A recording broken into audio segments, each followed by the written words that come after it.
on Tuesday, the 6th of February. Apologies. I don't have any apologies. Haven't received any. No. Item 2, minutes of the previous meeting, which I've got next to me. Are the committee happy they're a true record and that I can sign them? Those in favour? Thank you. I will sign those.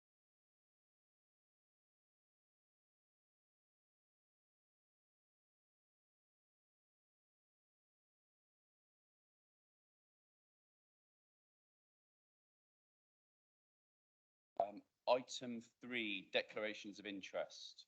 Are there any? No. Thank you. Item 4, public question time. We haven't had any questions submitted and there's no one in the gallery at the moment. So no questions. Item 5, progress update, pages 21 and 22.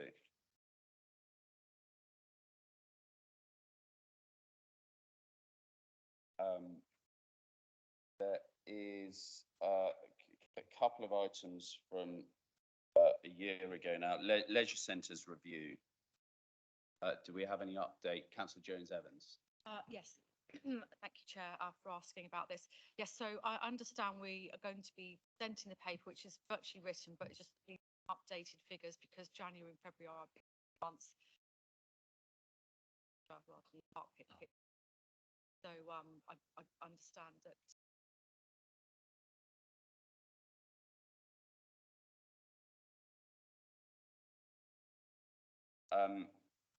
And again, for you, Councillor Jones-Evans, I think the long-awaited heads of terms on Kingston Marine Park. I mean, genuine question. You know, it's a year now. At what point do we say to ourselves, I don't think heads of agreement are going to be signed, and the council needs to look at other options?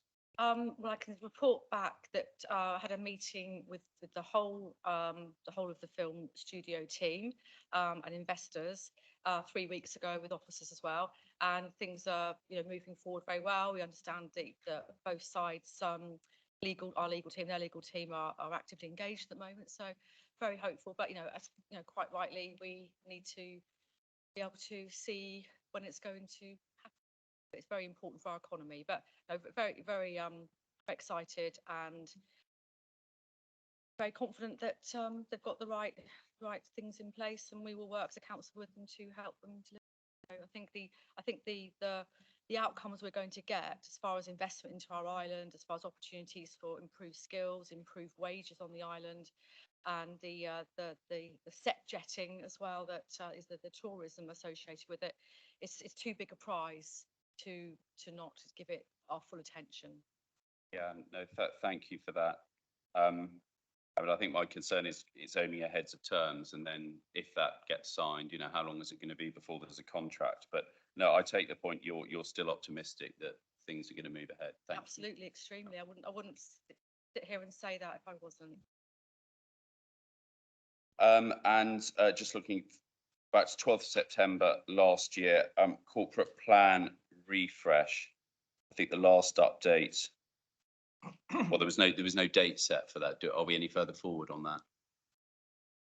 I don't know if the leader, deputy leader, wants to make any comment on that. I think cabinet have been discussing where they are with that. Deputy leader, thank you. Thank you. We've taken the opportunity to revisit the corporate plan, and we are sticking with the corporate plan that we've got to save entanglement with the full council process. But what we are doing is focusing on our various initiatives such as housing, empty properties, and supporting those people in need across the island. So we're dealing with the top 5 priorities really still, Chair. Yeah. With that, is that fair to say that there won't be a refresh and that you're sticking with the plan, or there will be a refresh? I'm just looking at this item here. Whether we keep it in the progress update, or whether that is the update, there will be no refresh. That is the update as it stands at this moment in time.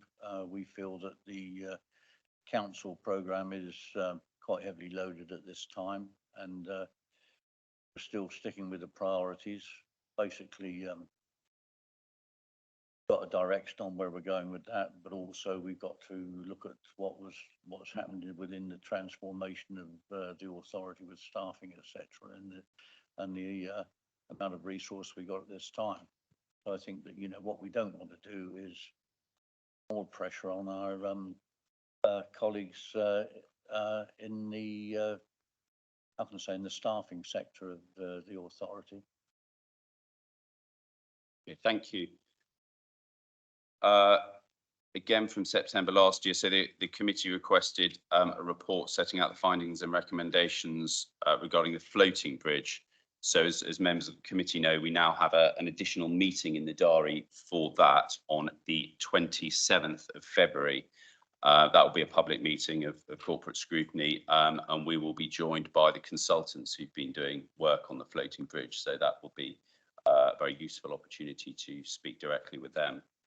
And actually, while I'm on additional meetings of corporate scrutiny, item 7 of today's agenda, pre-decision scrutiny on the budget, Cabinet have been unable to bring the final proposals forward because they were waiting for final advice from government about the additional money and whether any conditions came with it.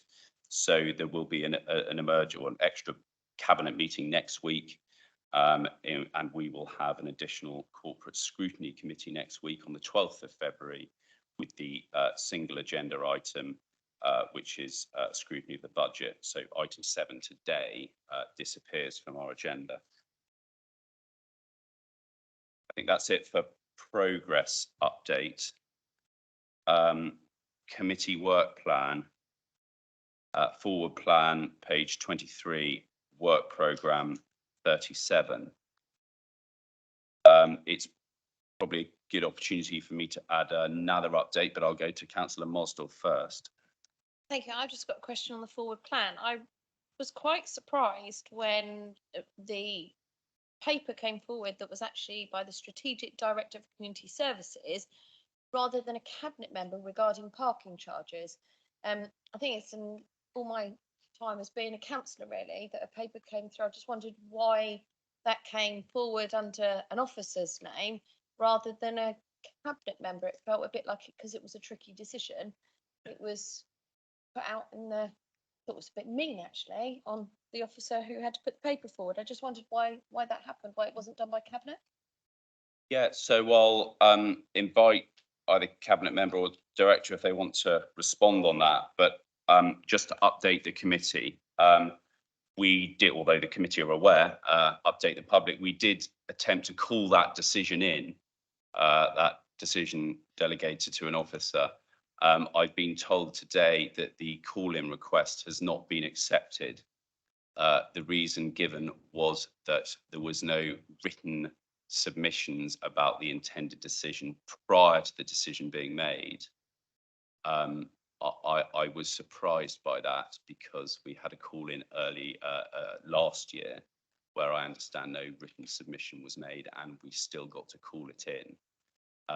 My view is the Constitution is increasingly not fit for purpose in certain areas, and it's a great disappointment we haven't been able to call it in.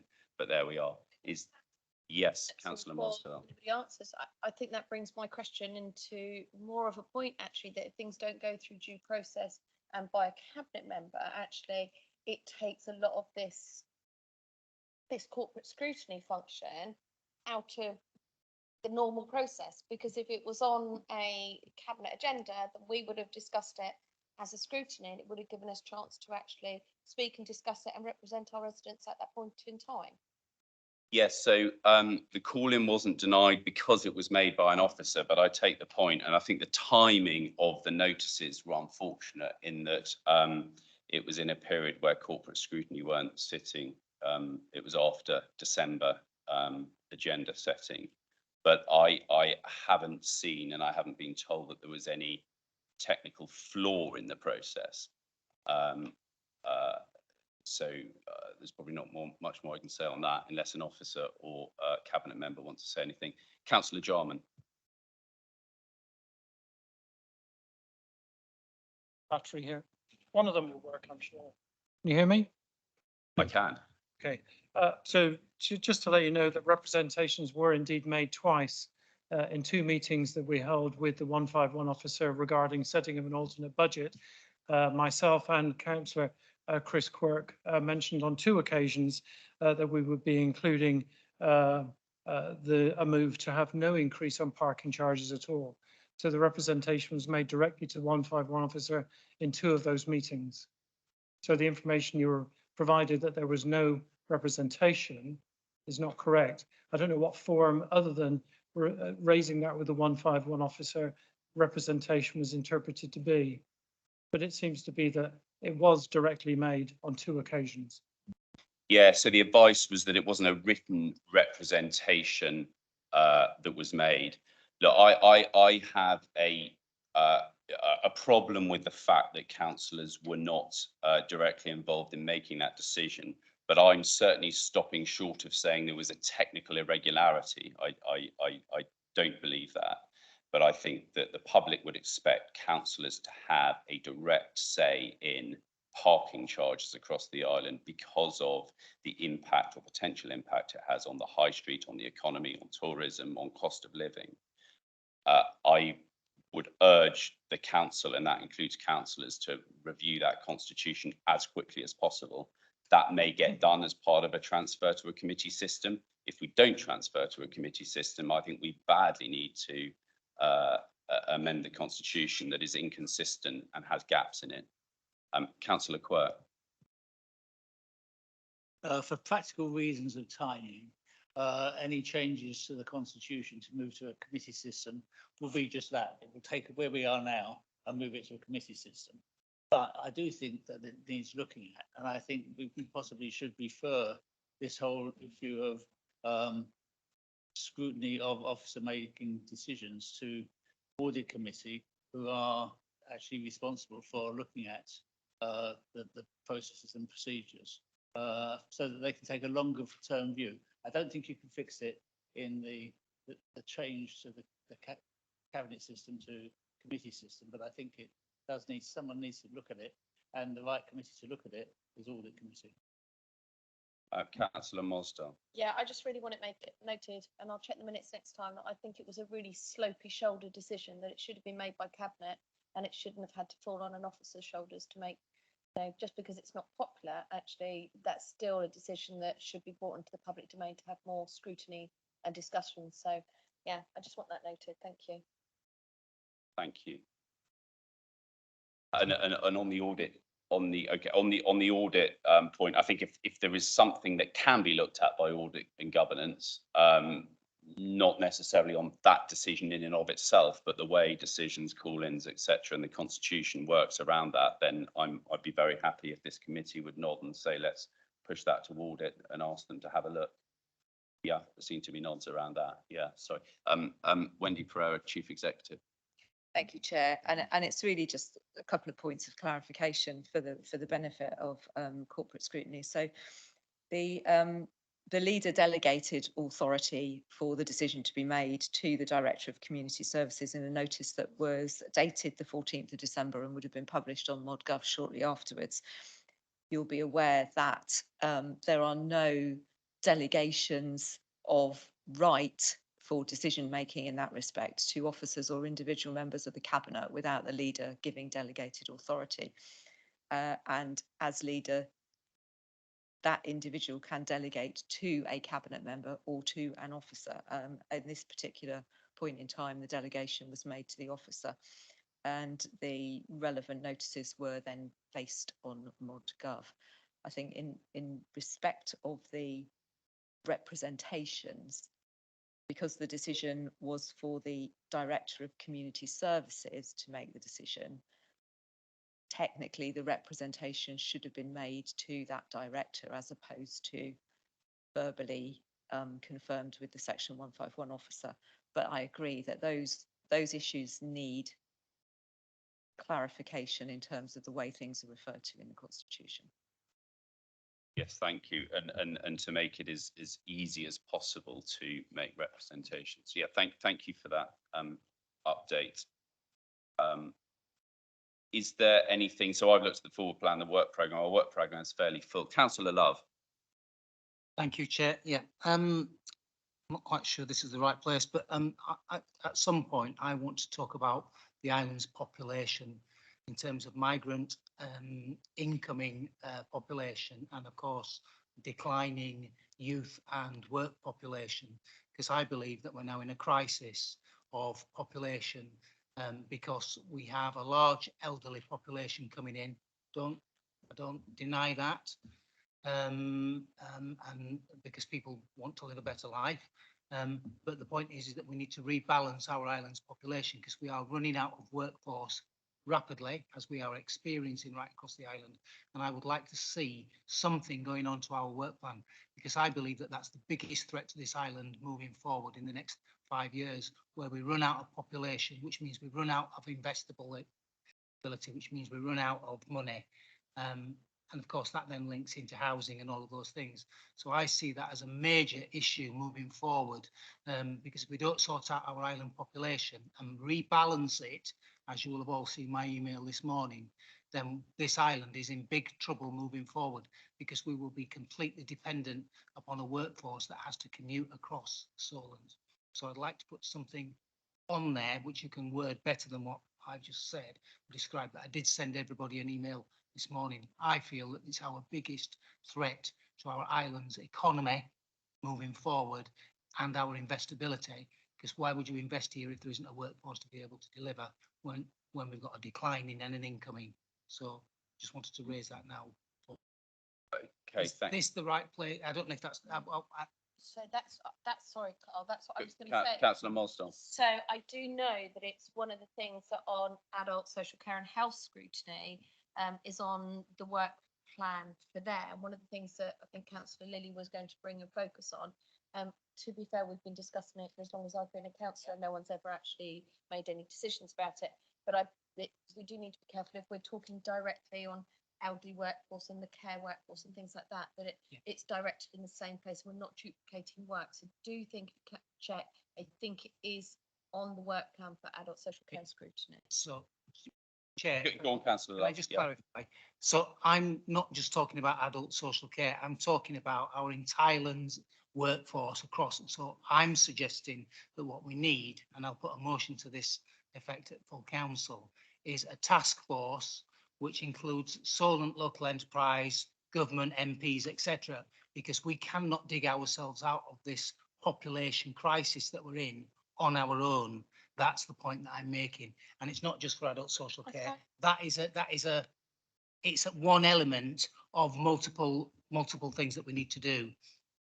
Okay, Councillor Love. So I've seen your email as well. I think the work you envisage is fairly substantial, and I don't disagree with that. I think the point you're making is it needs to be substantial. I wonder whether it's probably not corporate scrutiny led, but I'm sure there is a role for corporate scrutiny within it. If we can try and capture that in a potential sort of scoping paper or piece of work that's appropriate for corporate scrutiny, I'm in favour of that. I'm supportive of that. I wonder whether we take that away, consult, talk to officers and advisors and see what we can come up with in terms of a scoping document to put onto our work plan. Yeah. Okay. I think there's general nods there. Yeah, thank you. I can't see anything else on the forward plan that we haven't already got on the work programme. Our next sort of 3 meetings are reasonably full. Unless there's anything that someone's identified, and of course, if you identify it after this meeting, let me know. Just one thing I think that's not on there yet. We did talk about a scoping document for ferry travel. The scrutiny officer has prepared something in draft, so I'll circulate that to the committee in the next few days, and then that will go on possibly our May meeting agenda. In which case we will move on to item 8, pre-decision scrutiny on the LEP integrations of functions into upper tier local authorities, pages 43 to 58. So that's quite a, in my view, useful report that sets out integrating the functions of the LEP, which is obviously government driven. Members of the committee have had the opportunity to read that. And the recommendation is that the Cabinet notes the integration of those functions. And it seems to me, at least in part, it's to an extent, a rebranding of the LEP, Portsmouth, Southampton and the Isle of Wight coming together as unitary authorities, with New Forest District Council dropping out because it's now only for upper tier authorities. I don't know whether there's more. Yeah, I've got a hand from, can I refer to the Cabinet member first, Councillor Jones Evans? I sit on the Solent LEP for representing the Isle of Wight Council. But I think because we are having to do 3 papers that are virtually identical across the three unitary authorities, that's why it's got the lead of the council there. I think it's the case, just to clear that up, you'll say Phil Jordan's on it, but actually it's a paper I'm bringing forward. Yeah, so I think it's kind of complex but simple at the same time. The government, because of the drive for devolution across England, have basically realised that the LEP function may not be working anymore for some of the devolved areas. So they've set out a structure whereby LEPs will be disappearing, depending, and how that does, it depends on where you are along the devolution pathway. We're not really on the pathway. We don't have anything in place. However, we do have really strong partnership working with Southampton and Portsmouth City Councils. And as the upper tier authorities, up to us whether we want to join a devolution deal or not. However, Solent is a functioning, according to government statistics, a functioning economic area.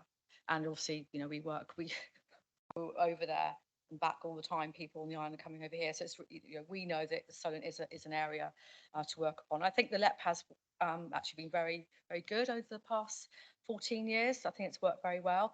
But what we're having to do is to destruct something and reconstruct it. So it's like having a jumper and having to unknit it and then create a cardigan. It'll do the same thing, but it will look different. So having to unpick and start again. So it's a little bit of a legal minefield.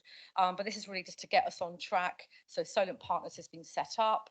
There's money that needs to be disaggregated, and by that I mean monies that already exist within the bank account, if you like, that's come from government to deliver specific economic outcomes for the region. That is having to be per head of population worked out. So who in Hampshire gets it, you know, New Forest, Fareham, how that all works out, and then what the 3 unitary areas get as well. I think in the paper, in one of the objectives at the beginning of the paper, it says that there's agreement to pool these, because we still have to deliver the outcomes which the money was given. So there's still some legal stuff to work out. The relationship with Solent Partners, where we'll go to a commissioning model, because money for future schemes. So, for instance, say it's a business development, mentoring scheme, for instance, coming through straight to the local authorities. Now we don't deliver them ourselves. We go to commission elsewhere. So it's about working out that legal framework. With Solent Partners, how we can work with them, whether go to a commissioning model or not. So we haven't got the whole picture yet. So I think there's going to be about 12 months where we're going to be finding our way through and see what fits. There's also the structure you can see at the end of the papers, the proposed structure. Again, that may be tweaked as we move through these 3 months. But because the timetable's been set by government, and we've had to put our template through for delivery, which I think looks like it's going to be accepted, but we haven't had confirmation yet, because we have to have everything in place by the 1st of April. That's why this paper's coming forward. So you have virtually identical papers at Portsmouth. I think that their cabinet met a meeting, or they might have met last night, I'm not sure, tonight even. Is it when, sorry? This afternoon, so today, yeah. Then here on Thursday, and then Southampton, I think, is next month. So we've all got to be aligned. So I could go on. You probably don't want me to. Happy to answer any questions, but yeah, basically we still want to be delivering these important economic outcomes for our region. Thank you. Before I go to the committee, did Mr. Rowland want to say anything? I think Councillor Jones-Evans covered most of it. It's just the point that there was a Pan Hampshire offer, which included the two cities and the Isle of Wight Council. The Isle of Wight Council made a counter offer to government because of the fact that we recognise that the Solent is its own economic area, functioning economic area. The issue that we are going to have to resolve is the districts and boroughs that are part of that Solent economic area that are currently in the Partnership for Urban South Hampshire, which is effectively a planning function, but also Solent Transport, which covers the Solent transport area, including the districts and the boroughs. So what we're putting forward is the ask to government that we, as three unitaries, form our own area that could be within that development towards devolution at a later stage. But then we obviously have to start to engage the districts and boroughs again within the Hampshire County Council area in order to make sure that we're providing the full benefits of this new deal. Thank you. And correct me if I'm wrong, my understanding of the new body, it will only be Portsmouth, Southampton and the Isle of Wight, notwithstanding there'll need to be engagement outside that. Yeah, thank you. It's worth clarifying that other authorities have been invited. In fact, Hampshire was invited to be part of Solent Partners, but they declined. But that door will always stay open. And there'd be wider. I think I'm not sure which page it was now. Maybe it's item 5. Anyway, there was one part in there where it talks about having to have this wider business engagement. It's really, really important to government. So that's why we're setting up that board really, really quickly. Thank you.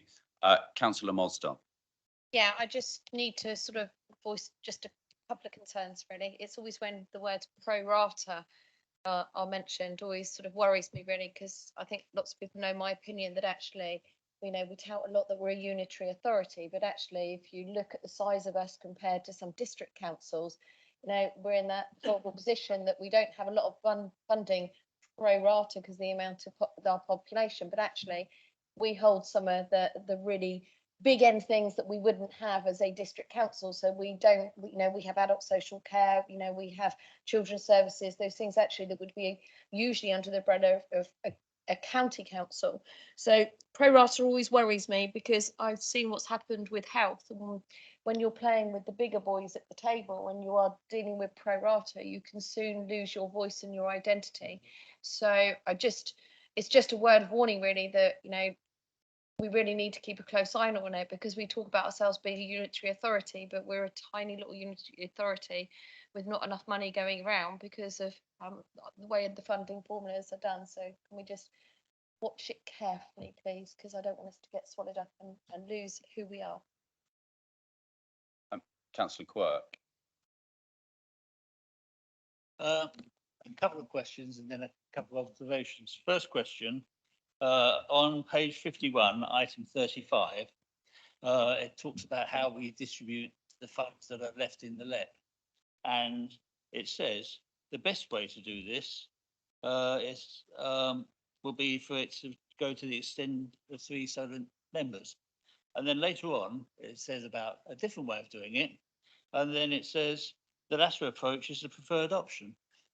If the best way is the first one, why are we going? I mean, I assume there's a reason. There is some logic to this, but it doesn't come across in the text. Sorry, Councillor, I've just got my cabinet papers. I've got a different page number. So what paragraph was it again? Sorry. Page 51, item 35. 39. 35. 5.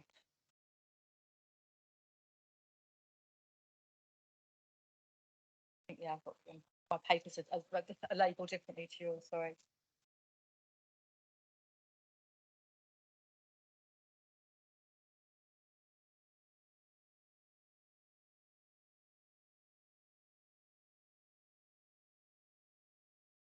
Yeah. So that's to do with the challenge of the geography, because the some areas being within the county council area, it all being the county, Hampshire, but then the 3 unitaries obviously acting as unitary authorities. So it's that issue with the districts. So like Fareham, for instance, they're right in between the cities, aren't they? But they are a borough council, I believe, aren't they? So I think it's to do with that. So yeah, we would like a bit more you know, if Hampshire were to give some of the money to the LEP area, sorry, the Solent area, for instance, Fareham as well, that would make much more sense, because that's the economic area that we've been working with. But because they're not being part of Solent Partners, it looks like they'll be taking that money out into Hampshire. It's simple, but it's complicated at the same time. But does that make sense?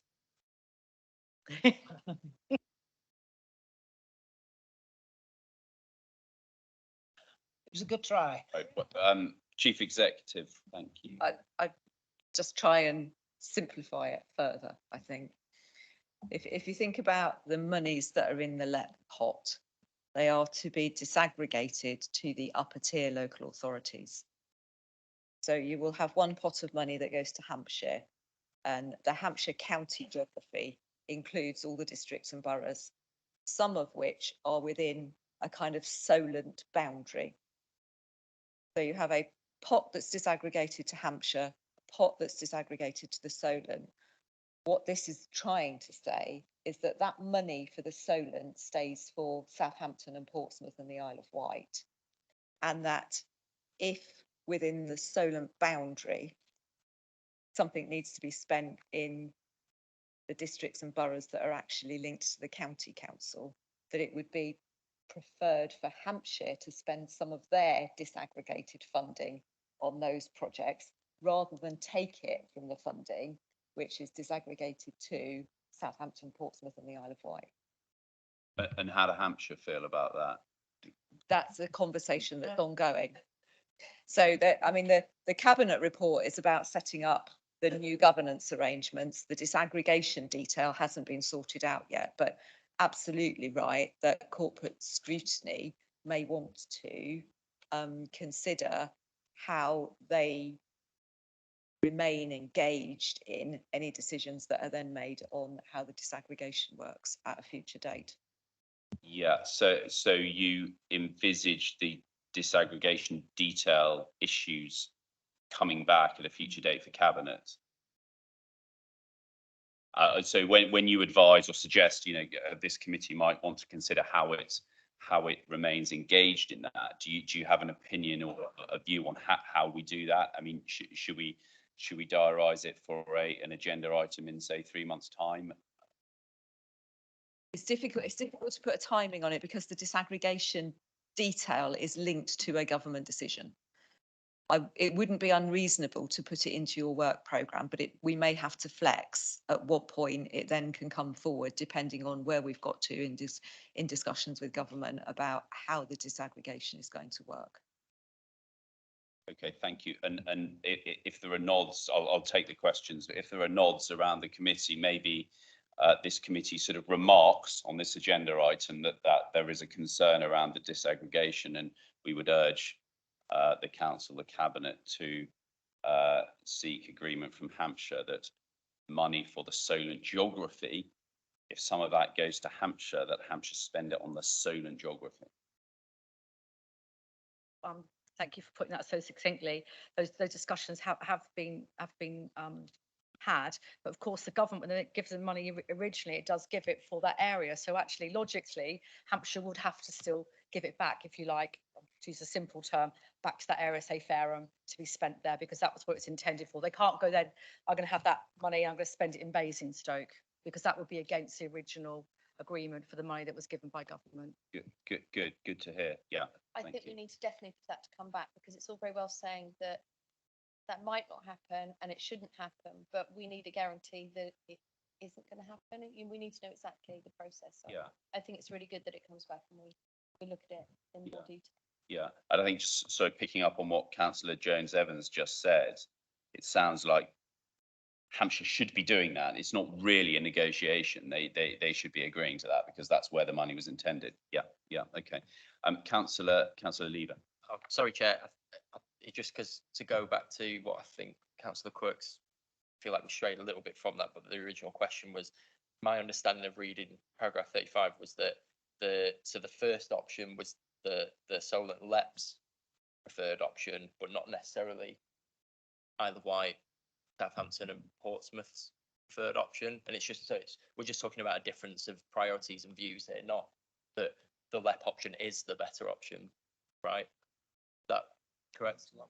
All three unitaries are aligned. That's why all the papers are pretty much identical. So it's about working together for the Solent area. It's just it's unnecessary. So it's necessary technical, but it's difficult. It's easy to get bogged down in the detail. But I think just remember that why we're doing it and the outcomes we're looking for, and then there's a lot of governance arrangements being put together to make sure it does work. And there's a hell of a lot of reporting that needs to be done. I think there's, I can't remember the term, there's a governance arrangement, isn't there? We have to align to. I can't remember the terminology right now, top of my head, but it's which is why Solent Partners has been set up and why the accountable body, is the financial accountable body is still going to be Portsmouth City Council, because we have those arrangements already in place. So it's very robust and strict governance. So it couldn't just be anybody that could just take this on. Councillor Love. Thank you. Timelines. I'm just a bit confused about timelines. I'm trying to think. So we haven't got any definite timelines. There must be a timeline for completing this first bit of process. 1st of April. Nothing for the rest of it at the moment. I'm just trying to think about where that, because obviously we're moving forward towards an election next year. Will it be completed before then, or is it not likely to be? What's your best guess? Have to ask the government, Carl. Yes, that's quite important, because we're spending a lot of time doing a lot of stuff, and things might or might not change depending on who gets what in the local elections. I think it's worth saying again, we're in this space because government have ordered it. Basically, they're making this happen, making us do this. So we're really it's all down to the government time scales, which is why we're meeting this first time scale now. But with all the rest of the governance arrangements, the legal stuff we've got to look at to make sure we're all aligned, it may be a year. We're giving ourselves sort of 12 months in our heads to make sure. So local elections. It's just that I'm thinking about the interruption of PERDA and all those sorts of things as we lead to a national election later this year, and then so. It sounds, Councillor Love, as though we don't know is the answer. Yeah. Councillor Quirk and then Councillor Lever. Going back to my first question, it sounds as if where it said the first option was the best, it should have probably said the simplest. Because what the Chief Executive and Councillor Jones-Evans says, it sounds as if what we've got is the best. So I think there was an unfortunate terminology there. My second question was on page 52 on item 38. Provision of affordable housing for island residents. This is suggesting that the economies of scale will help the island. The economies of scale and big developers in my 20 years on the island has not helped us at all. Well, very slowly. What we tend to have from big developers is land banking, and actually local developers are doing moderately sized developments have actually delivered the housing. So that one didn't ring true to me. Make Councillor Quirk, and actually Councillor Mosdell will probably answer this better, because I believe Branston Farm was the LEP funded project.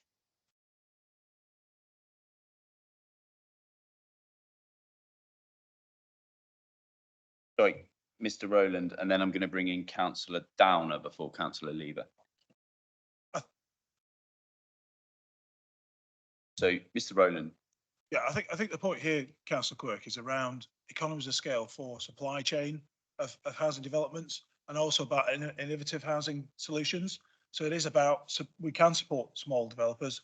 Obviously, large developers will have a part to play, but it's about the economies of scale of developing a supply chain across the Solent and the benefit that provides to the island, as well as the two cities and the wider region.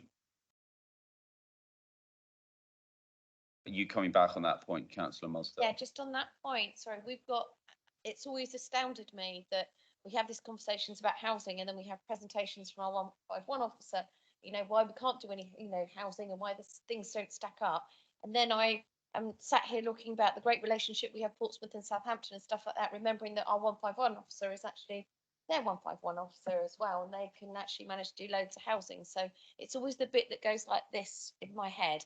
How come the economies of scales and that we always get and we have, whatever colour political pants you wear, have been told it doesn't stack up, we can't do this, we can't do that. But the areas seem to be able to. So it's not for a great discussion now, but it does feel we have been frustrated, all of us, for quite a few years. And Branson, yes, is a great success, but we had to go through a million hoops to get there. And I know that we've all had a presentation saying that all the economies of scales and how things don't stack up to do housing. And the one thing we need on the island is affordable housing and lots of it. So. Councillor Lever. Thank you, thank you, Chair. I'm not sure if I've just missed it, but I've looked through. There's some information about implications here, but I was just wondering if there are any notable activities that the LEP are currently involved in that would be at risk of this transition. So they've currently got contracts to deliver certain schemes. So like the business boot camps, for instance. So they've got contracts. So they have got a start date and end date and funding. I think that's why there's a little bit of urgency to get these papers forward, because soon there'll be money will be coming down through local authorities, and then we'll have to then look at how we're going to commission, who we're going to commission to deliver them. So that's why I think there needs to be, that's why we're sort of getting our ducks in a row, so we won't lose those opportunities to have that continuity for delivery. But there's lots of activities that the LEP and Solent Partners did that wasn't actually anything to do with local authorities, and they've got their own sort of business streams as well. Chief Executive. If I may, thank you, Chair. The decision by local government to change the arrangements for LEPs to provide local authorities with the responsibility to deliver of itself will not change any funding programmes or funding arrangements that the LEP are currently signed into for delivery. The disaggregation is about funding which is not yet committed. Councillor Downer. Thank you, Chairman. It's pretty basic, really. When the funding is made available, the large piece of cake, I hope that the Isle of Wight is not going to be seen as the poor relation. That's very basic, and I hope that will be pursued to ensure that does not happen. I might respond. Our former leader, Laura PC Wilcox, a leader of the council, is very, very busy. She appointed me because I had levelling up under my title and doing regeneration, asked me if I would sit on the LEP and be our representative for the island, because I know previously leaders weren't always able to make the meetings. I've been at every single meeting and I've made a point of doing that. So we're in the room, and I can say there's a lot of respect for the island, and they genuinely want to work with us as an equal partner. We will be an equal partner, and in that, and as long as I'm still in this role and still representing, I will always be that strong voice for the island. And I think this genuine connections have been made. So I feel, ever since I've been a councillor, this seems to be the point where we're more aligned than ever.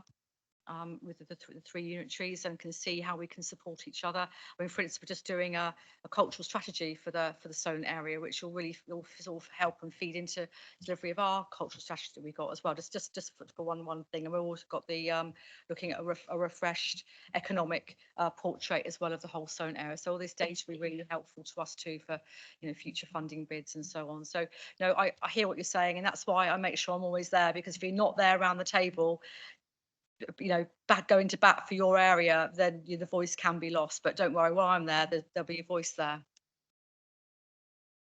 Thank you. Councillor Sarah Redrop. Thank you, Chair.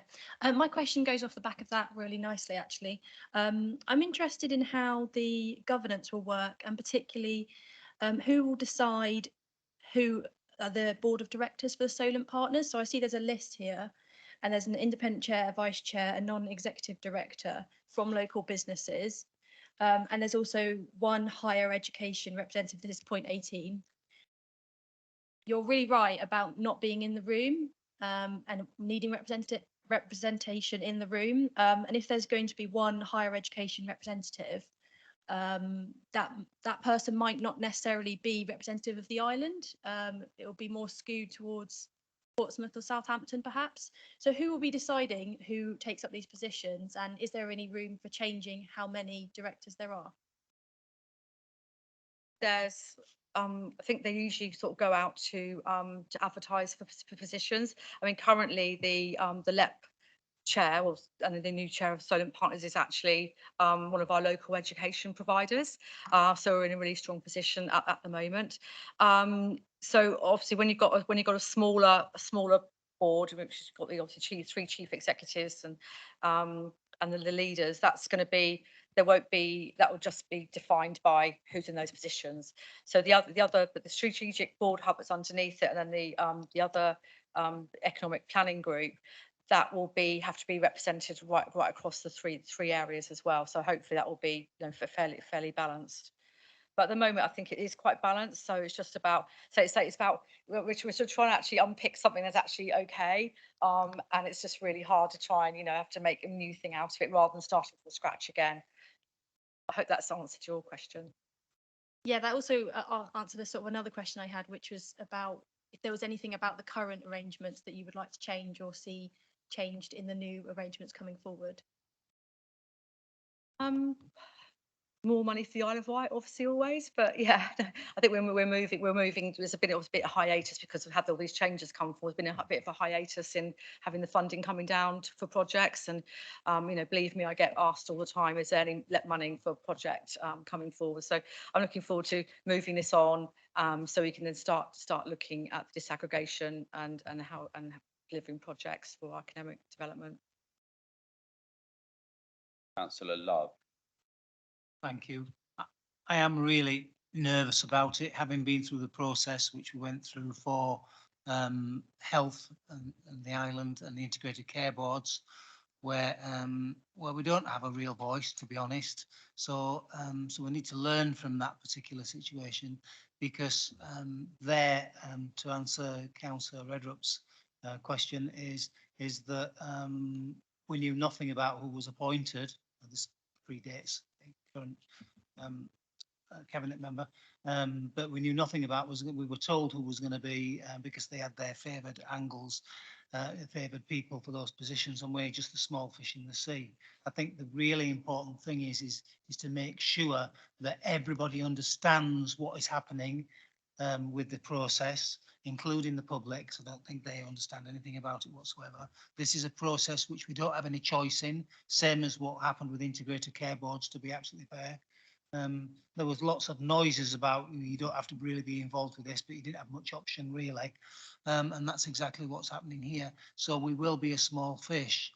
So I think there's going to be a lot of debate taking place. I recognise that you've been to all of the meetings and things, but the point is that I actually think that we've been pretty much on the outside of what has happened within the integrated care boards, and this is more or less, in a slightly different way, a duplicate of that process. I think just to put your mind at rest, if you look at the structure, the three unitary authorities are there as equal partners. All three of us are there and making decisions across the region. Every area of these boards, the Isle of Wight will be there because we're even one of the owners of the company. Now, if you're thinking, oh, we're going to get outvoted by Portsmouth and Southampton, I don't think that's going to happen because of the way the governance is structured as well, and the checks and balances that we have to do. So that's not going to happen. We have to be even-handed in this, and that's why we've agreed to sort of do the pooling. So actually, a project on the island, we might need a little bit more money to get it going, or you know, vice versa sometimes. But it's all about this economic area, and I don't think we're going to notice much difference. Not really. I know we're getting into the detail here, but I think in practice there won't be much difference on the delivery side of things. I think once a future government puts pressure on us to become a devolved area, that is when there'll be more discussion and debate in the wider community, I think. Chief Executive, and then Mr. Rowland. Yes, I mean, if it helps corporate scrutiny, I think the way to think about this is At the moment, the Solent Local Economic Partnership delivers that economic, wider regional economic, sub-regional economic function on behalf of local authorities. Local authorities have a seat at their table nominated by full council. Moving forward, that funding will come to the upper tier authorities. So it will be for the Isle of Wight Council, Southampton City Council and Portsmouth City Council collectively to determine how they are going to use new strands of funding that come forward. What we have at the moment is a transition period whereby the Solent LEP body becomes Solent Partners. It still has to deliver some projects that are currently funded by that government funding. Moving forward, it will be the upper tier authorities that hold the funding, the upper tier authorities that determine the priorities for how it will be spent, and the upper tier authorities will commission the delivery of the spend of that money. They may commission Solent Partners to do some of it. They may commission other bodies to do it.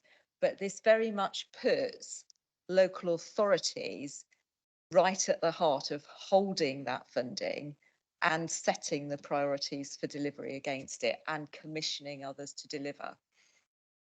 I think it does give us much more of a direct involvement in decision and delivery in the future. I think it just goes further what the Chief Executive is saying, really, that the upper tier local authority board is a chief executive and a leader or nominated cabinet member for each of the three unitary authorities. So that basically the representation is equal. The other thing to answer Councillor Love's question, regardless of a general election, both main parties are supportive of more devolution and more power to regions or bodies that we're trying to set up here in the Solent. Thank you. Councillor Lever and Councillor Quirk. Thank you, Chair. Again, I'm not sure if I've just missed it, and it's kind of related to what Councillor Redbrook was talking about. But in terms, is there a scrutiny function for this body going forward? Is that necessary?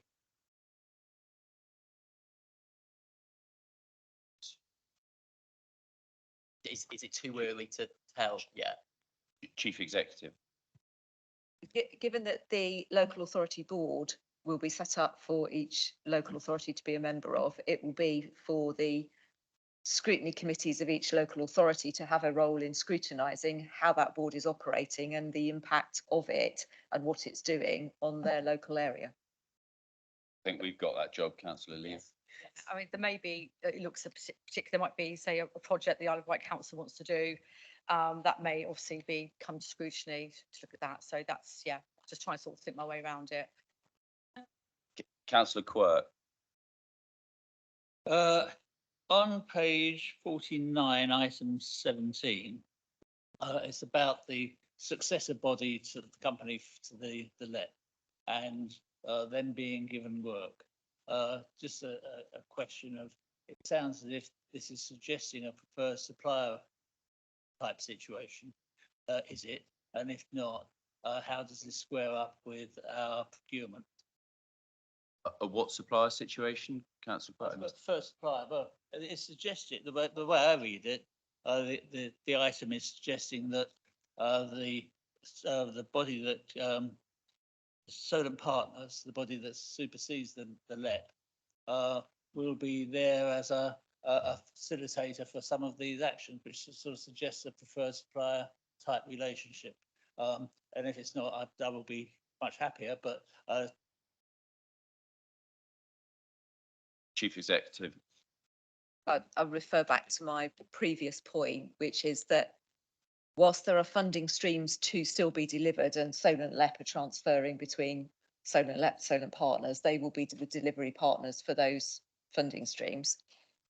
Where new funding comes in, the local authority board will determine through commissioning, i.e. proper procurement regulations, how it will spend that money. That's part of the reason why that separation's been put in place. For exactly that reason, local authorities have procurement and contract standing orders that they have to comply with. suitably reassured.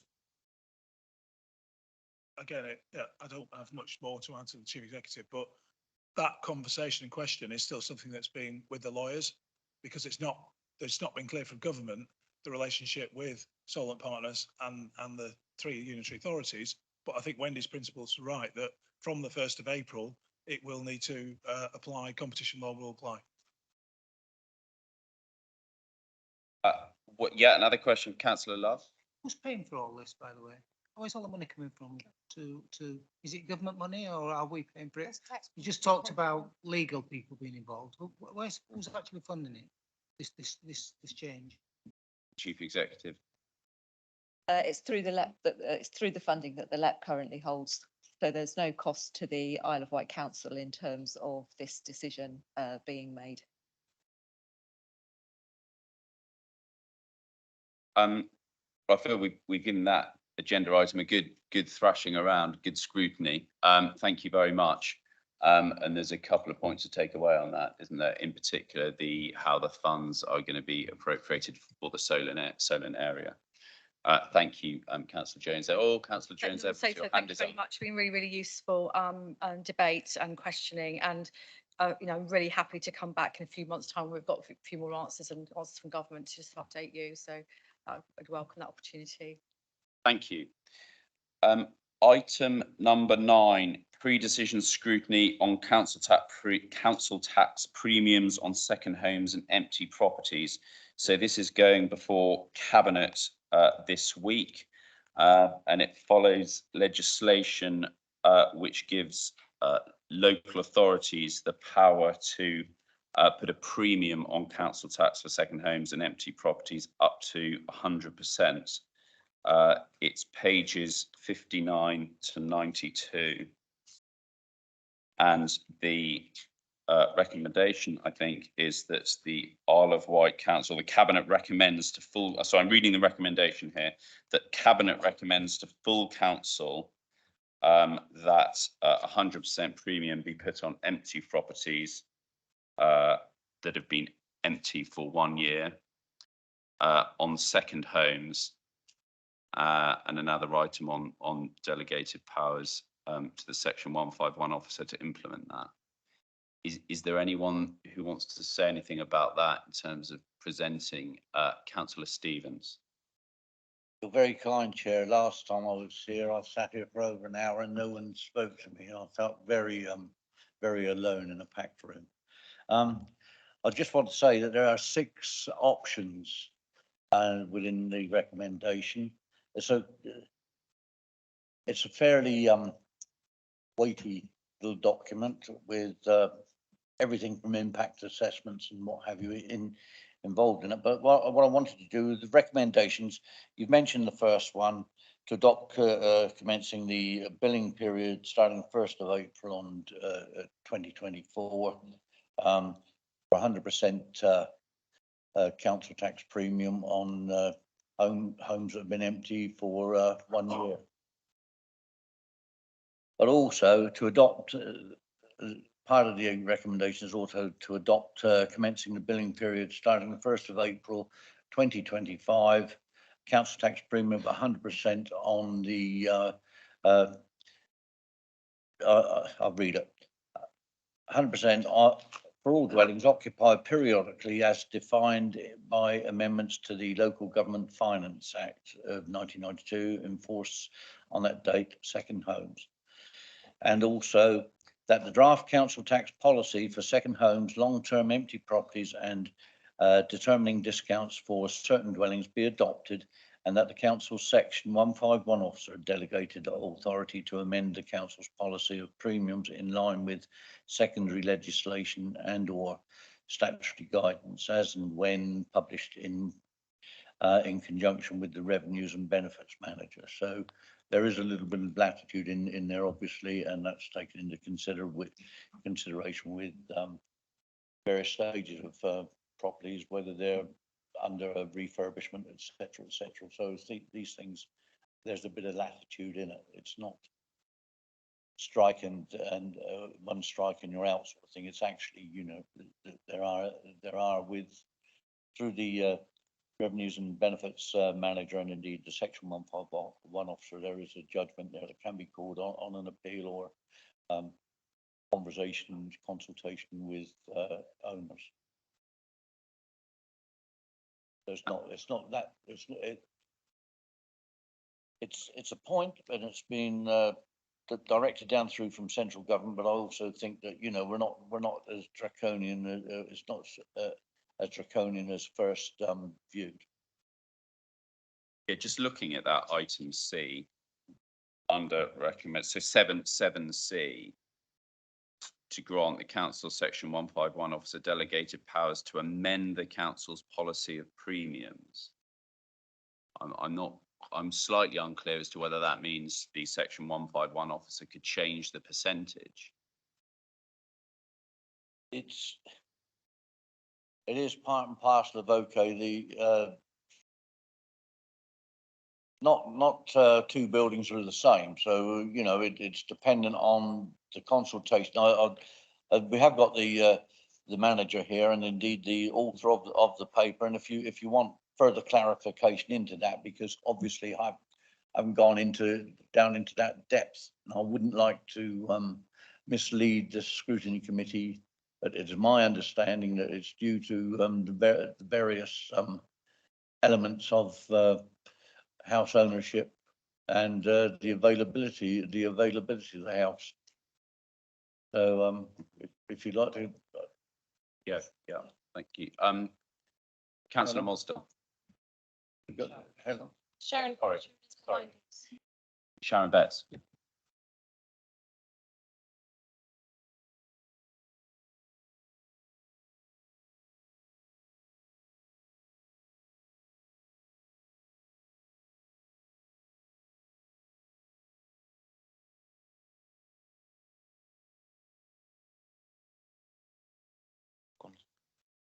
Okay.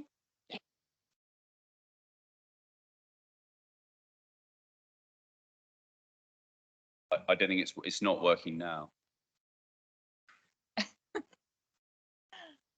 Right, I'll bring it forward.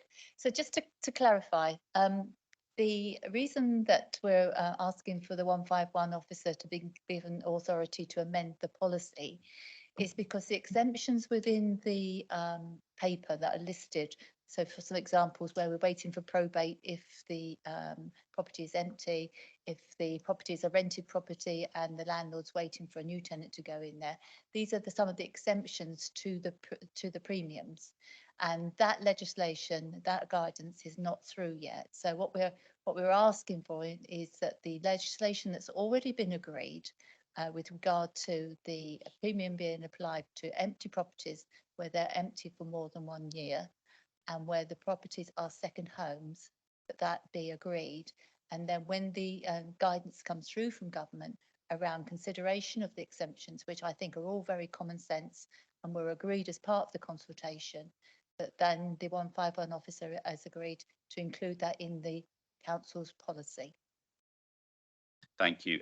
Yeah, thank you. That's helpful. Councillor Mosdell. Well, I'm quite excited about this. Joseph, how limited my life is now that this excites me.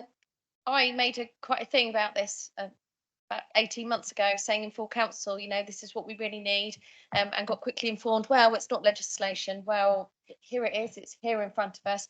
I do bring you to the point on the risk management, point 55. And I worry how we make decisions in this council, and I just encourage everybody that we do make a decision about this. There is a risk that if council does not adopt this power before the 1st of April 2024, it will not be able to apply, this is where my computer goes off, it will not be able to apply the empty property premium till the 1st of April 2025 and the second home premium till the 1st of April 2026 at the earliest. This is one of these things that actually got to make a decision. I personally think it's a really good decision. I will give it a bit of a health warning. It's not going to stop second homeowners, because actually, if you can afford a second home, you can afford, you know, £3,000 a year, even if it's the highest band of council tax, you can afford it. Well, good, let them pay it. And I think that's actually even better because it means they're not making any claims on adult social care or any of our high-end things. So I'm completely for it. I don't think it will give us any more properties or anybody leaving properties. We will get some DFLs writing to us and, pleading poverty, but, hey ho. But what it will do is make sure that we've got more income coming into the pot. I get the bit about when houses go into probate, and I'm glad that we'll be keeping a careful watch on that, waiting for the legislation. But I really do encourage that people get behind this and make this decision. I think it is really, really important that we get this through.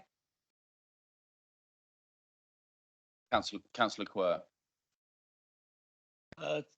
Just 2 points. The first one is the number of second homes, to me, looks rather low.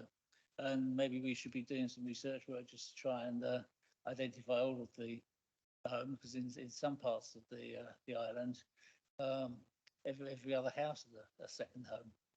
And I find the fact that we've only got 2,000 odds surprisingly low. The second is just in terms of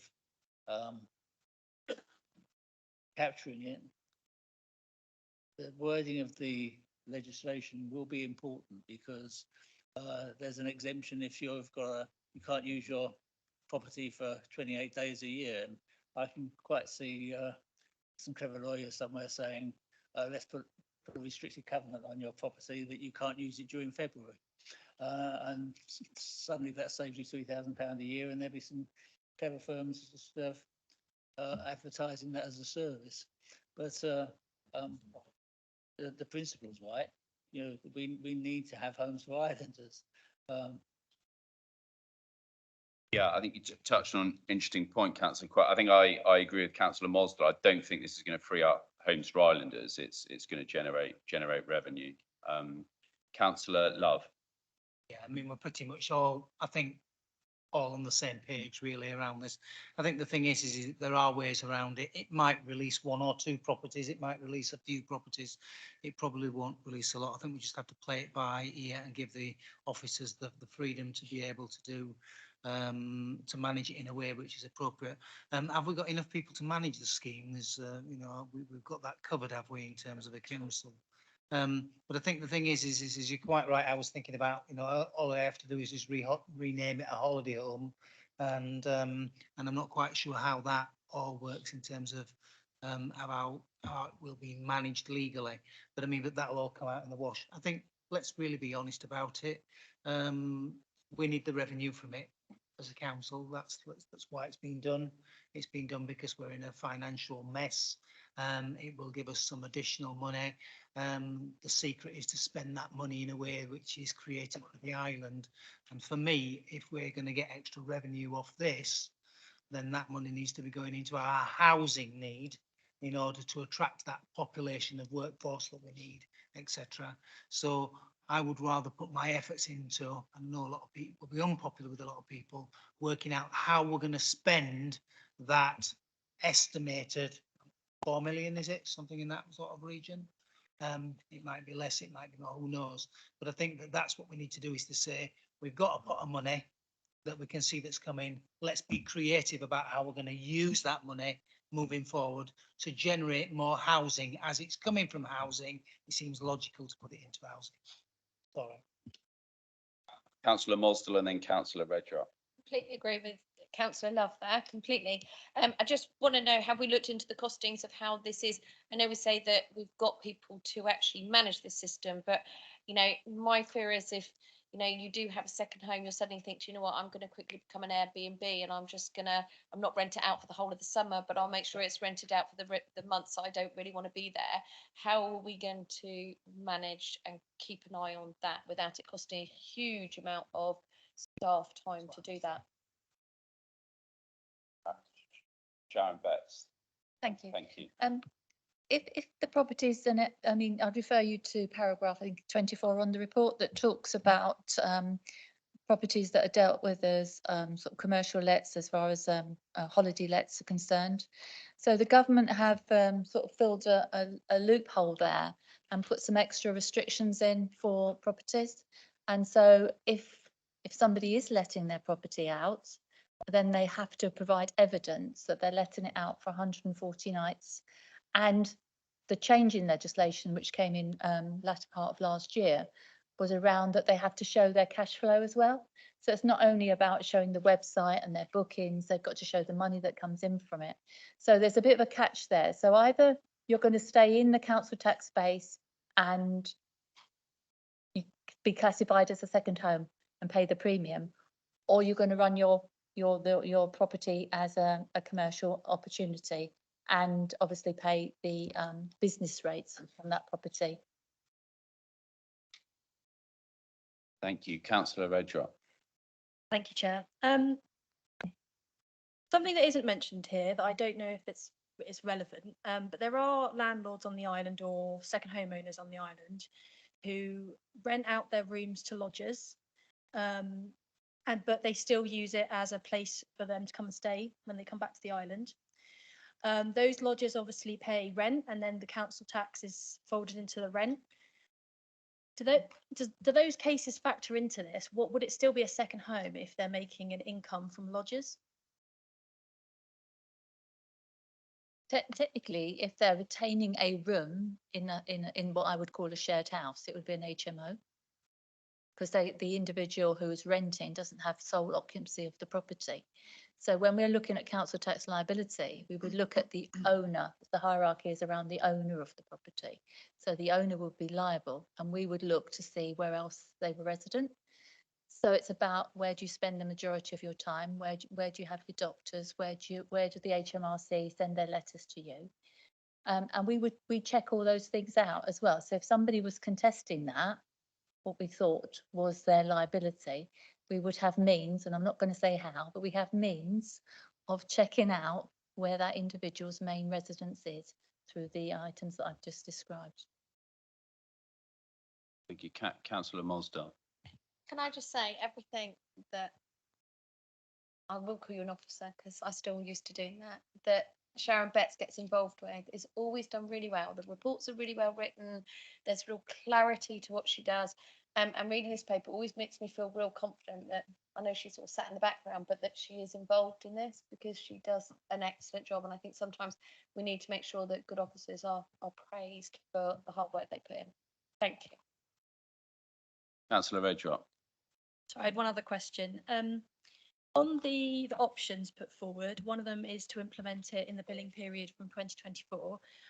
Just sort of on the back of the question about how much, if we've got the people to administer it, logistically, would it be possible to do it from 2024 April? Yes, of course, we're all geared up for that. So is that it could come in from April 2024? I thought it couldn't come in for a year. The empty property Empty property, will sorry, come in yeah. from April 2024. Yeah. The second homes premium will come in from 25. And just to reassure you that, we are maintaining our database, and it was really helpful that the government gave out energy rebate grants, because technically second home owners weren't entitled to those grants. So we got a lot of information from people around that particular time when they were claiming the grants and asking for evidence. And so we refreshed our database in readiness for this legislation coming through. Councillor Spink. Thank you, Chair. I just think if we are going to go down this road, that we need to be a bit more open about it, because the tenor of the report, it's not really a criticism, but the tenor of the report, anyone reading this report in the main would think that the purpose is to try and limit the number of second homes.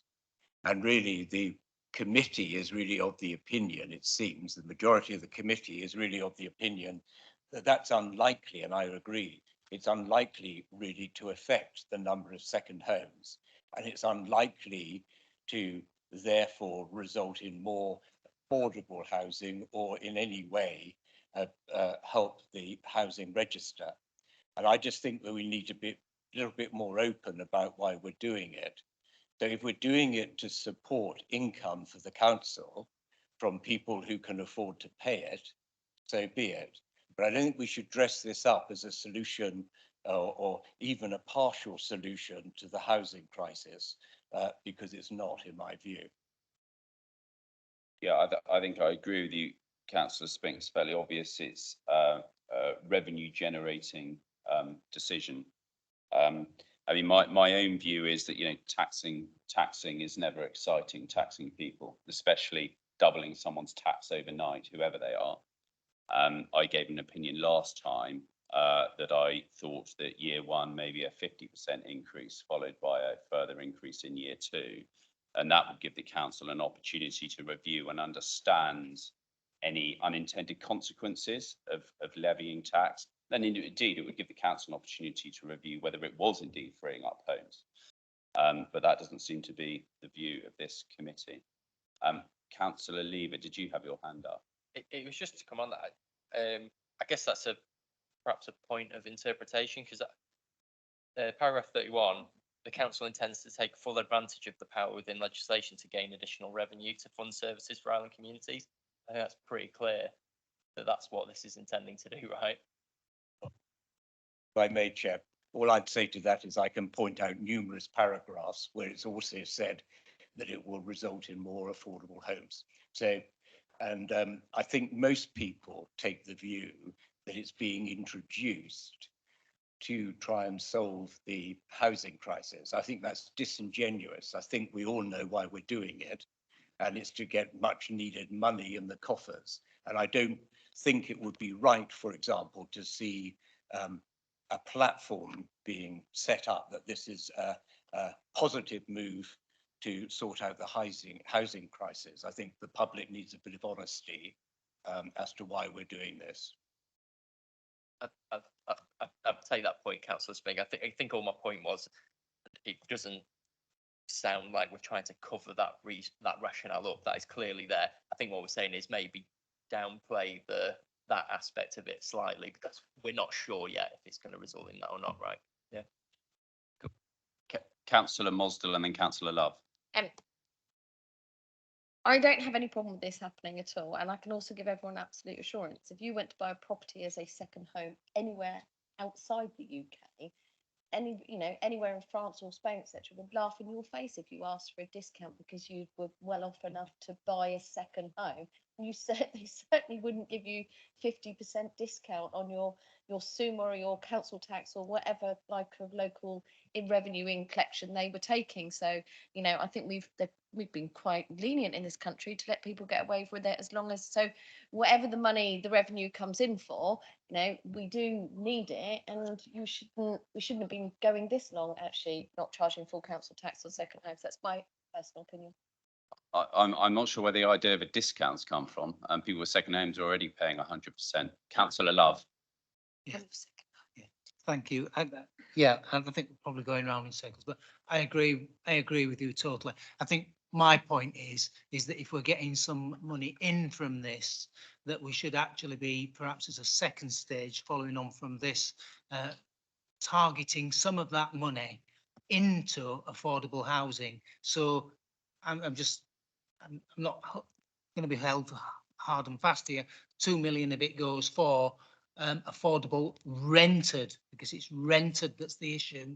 Housing, we need to get that market going. So I'm just suggesting, and there'll be lots of people wanting that money for all kinds of different things. I get that, but my point is, if it's coming from housing, then repurposing it for housing, or some of it, would be the way forward, given the fact that we need to resolve this inward migration and sustain our own population. Councillor Cook. Yeah, broadly agree with everything that's said. Just like to highlight a stark statistic in the report that says that since the onset of COVID-19 pandemic, over 80% of its private rented stock has become unavailable for long-term lets. So whilst I accept that with consensus that this is unlikely to bring many homes back in use, I certainly do echo Councillor's Love view that if money can be used to improve the housing situation, it absolutely should. I also appreciate that there are difficulties around funding housing as a council. But at the very least, I believe that it would be more likely to make a case to alleviate the emergency temporary accommodation problem that exists on the island, which I believe is discussed as part of the monitoring, the quality monitoring section item. I mean, yeah, I mean, you're going to get a sizable chunk of income, and for it to not go on housing, I think would be a mistake. Yeah, unfortunately, probably don't have any power to do anything about that. No, but I think point well made, and I think we're probably all in agreement that at least some of that money would be good to see going towards housing people. I think the tax on empty properties is more likely to release some homes, hopefully. Yeah. Councillor Stevens. Thank you, Chair. We had an empty property officer who retired, and then we eventually managed to recruit another one. So we haven't sat still on empty homes.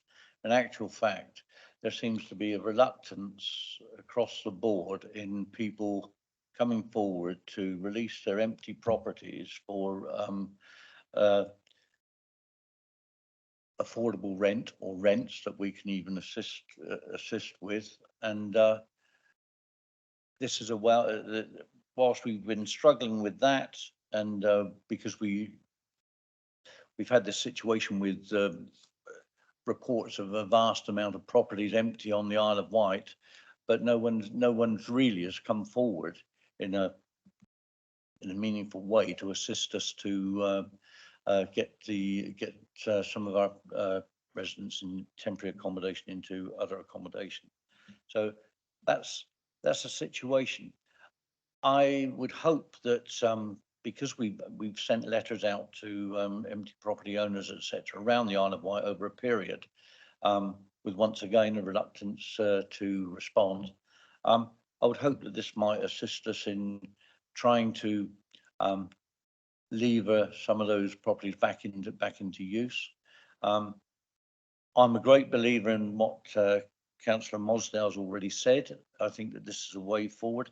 Central government realises that most local authorities up and down the country have empty properties and indeed second homeowners, and they realise that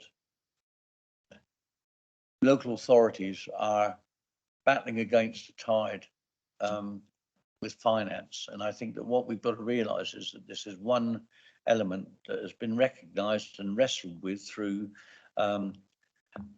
Commons and the Lords, and brought through with legislation. And I just welcome it, because it does give us that little lifeline that can assist us as a small unitary authority to try and keep our services running to the optimum, and making sure that we can eventually start to provide those homes that we so dearly need. And I think that also with in consideration therein, I think that also working with the rental providers and the companies out there that have shown a willingness now to assist us with taking things forward, and that's something for the future. I would like to mention also that goes across chamber. It's not just me talking to other people. It's from your own group and elsewhere. Thank you. Councillor Love and Councillor Mosdale. Yeah, not to be the stick in the mud, but whatever we projected in terms of an outcome from this, so we can all say, I think we just need to, and I thank my colleague behind me for just prompting me, because I've thought about this before. We're not going to get 4 million. Let's be clear about this. We're not going to get that sort of money. We're going to get, in the first year, a percentage of that. And we know that that percentage might actually be very small, to be fair, to start with. That all depends on how clever and good they are back here. And we know they will do absolutely their best. But there will be, in this first year of it introducing, a lot of learning that happens. And, you know, if we get £1 million, we've done well in the first year. So I still expect half of that to go to housing. But I'm just trying to, let's be really honest about it. There'll be a lot of wriggling going on, And I think actually we should really bring this back, Chair, to have another review, perhaps just after it's implemented or whenever an appropriate time is. Perhaps in a year's time, we ought to come back and have a look and see what the benefits were. It'll go into the quarterly reports, will it? Or not? How will that be? How will it be measured? How will it be reported? I mean, I agree with you, Councillor. I think it would be good to bring it back, probably as much as a year after it's implemented. But if the empty homes is being implemented this April, then April 2025 for that, April 2026 for the first year of second homes. I don't think that would ordinarily be reported in quarterly monitoring performance, but I agree with you. I think the committee should look at it after year one on both accounts. Yeah, Councillor Mosdale.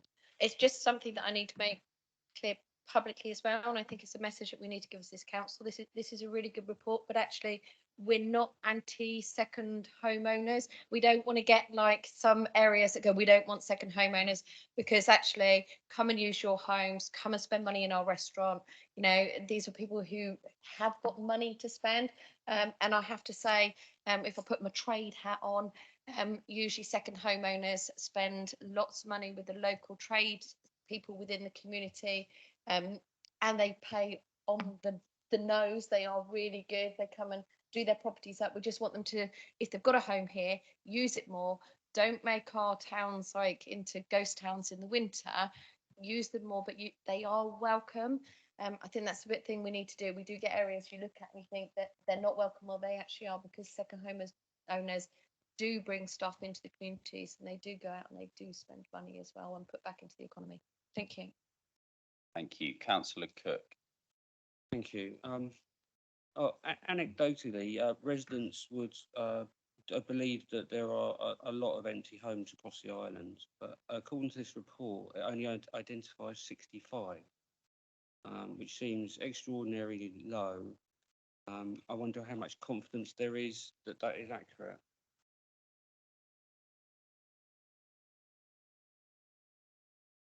$65.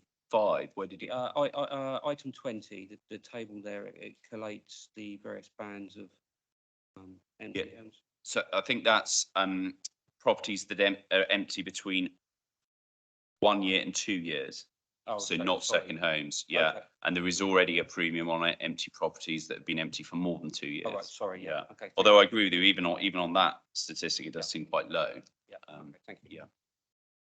Well, I think it seems to be a clear view of this committee, and I think I should probably put that to a vote. So it seems that the committee is supporting the recommendation here set out paragraph 7.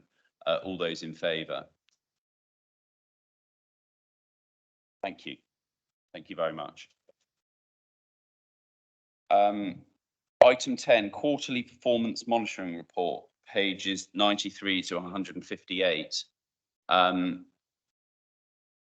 Lots of detail here, which is great, particularly around the finances. So thank you very much. I've got a couple of small comments, relatively small comments. Is there anyone from the committee who has anything to comment on or ask about? Councillor Cook. At the risk of exposing my ignorance again, being a newbie to this committee, I feel still. When you look at the risk indicators for adults' social care, for example, it looks quite scary. There's lots of red there, very, very high scores. I feel it's a little bit misleading that the first risk indicator isn't actually the current score, but inherent score. So I wonder if you wouldn't mind someone could clarify what is meant by the inherent score. For example, sorry, bear with me. Page 113. For example, the inherent score for failure to identify and effectively manage situations where vulnerable adults are subject to abuse. There's actually no change to risk score, but the inherent score is very high. I just for clarification, understanding this report, what is meant by inherent score risk indicator?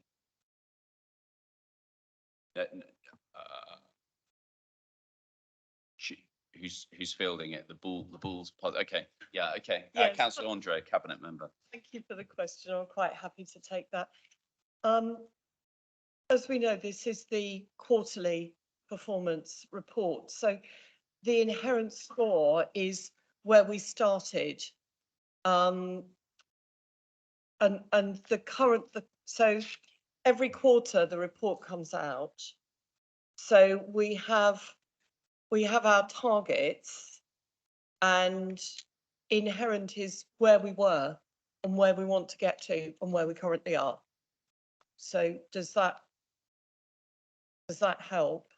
I think Wendy's going to add to that. If I may, Chair. The inherent score is the score of the risk.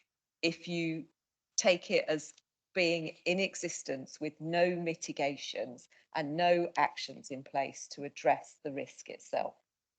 So for adult social care, the availability of a workforce to deal with the demands on social care and housing services is a risk. And it's a high risk. So the inherent score is a high number, it's 14. What we have in place are a number of mitigating actions, workforce planning, that reduce that score so that our current score is low, because we've recognised that it's a high risk. We've put actions in place to manage the workforce. That's actually brought the operating risk down to a low level. Thank you, that's very helpful.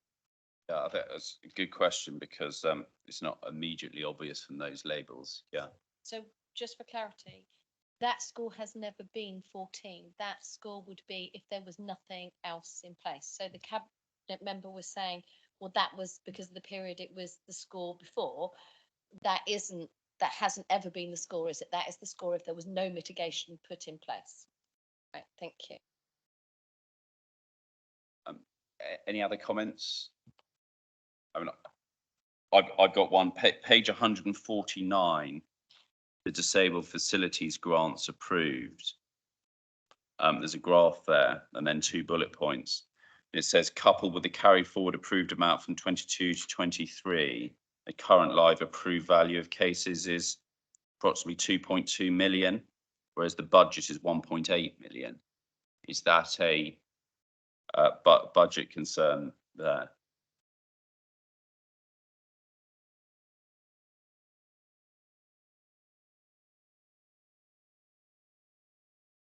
Yep, please. So the Disabled Facilities Grant works as a rolling programme of capital grants. There will always be a number of grants that are awarded in one year, but don't necessarily get spent in that year. They get spent in the next year. So there's a difference between the grants awarded and the amounts awarded, but the amounts spent in an actual year because of availability of builders, people not letting their contracts for the grants to be implemented in a timely way. So it's a rolling programme of capital investment. Okay, so there's not a budget There's issue not a there. budget It's not a budget issue, issue. Okay, no, thank you. Councillor Spink. Thank you, Chair. Page 147, which is in the middle of the page, number of households in temporary accommodation. This is a new statistic, which I'm very grateful to Laura Gordian at the last, well, not the last Corporate Scrutiny Committee meeting, but the last time that we had a quarterly report. I asked if she could put in this temporary numbers in temporary accommodation, because that seems to be a pressing urgency as far as the housing list is concerned.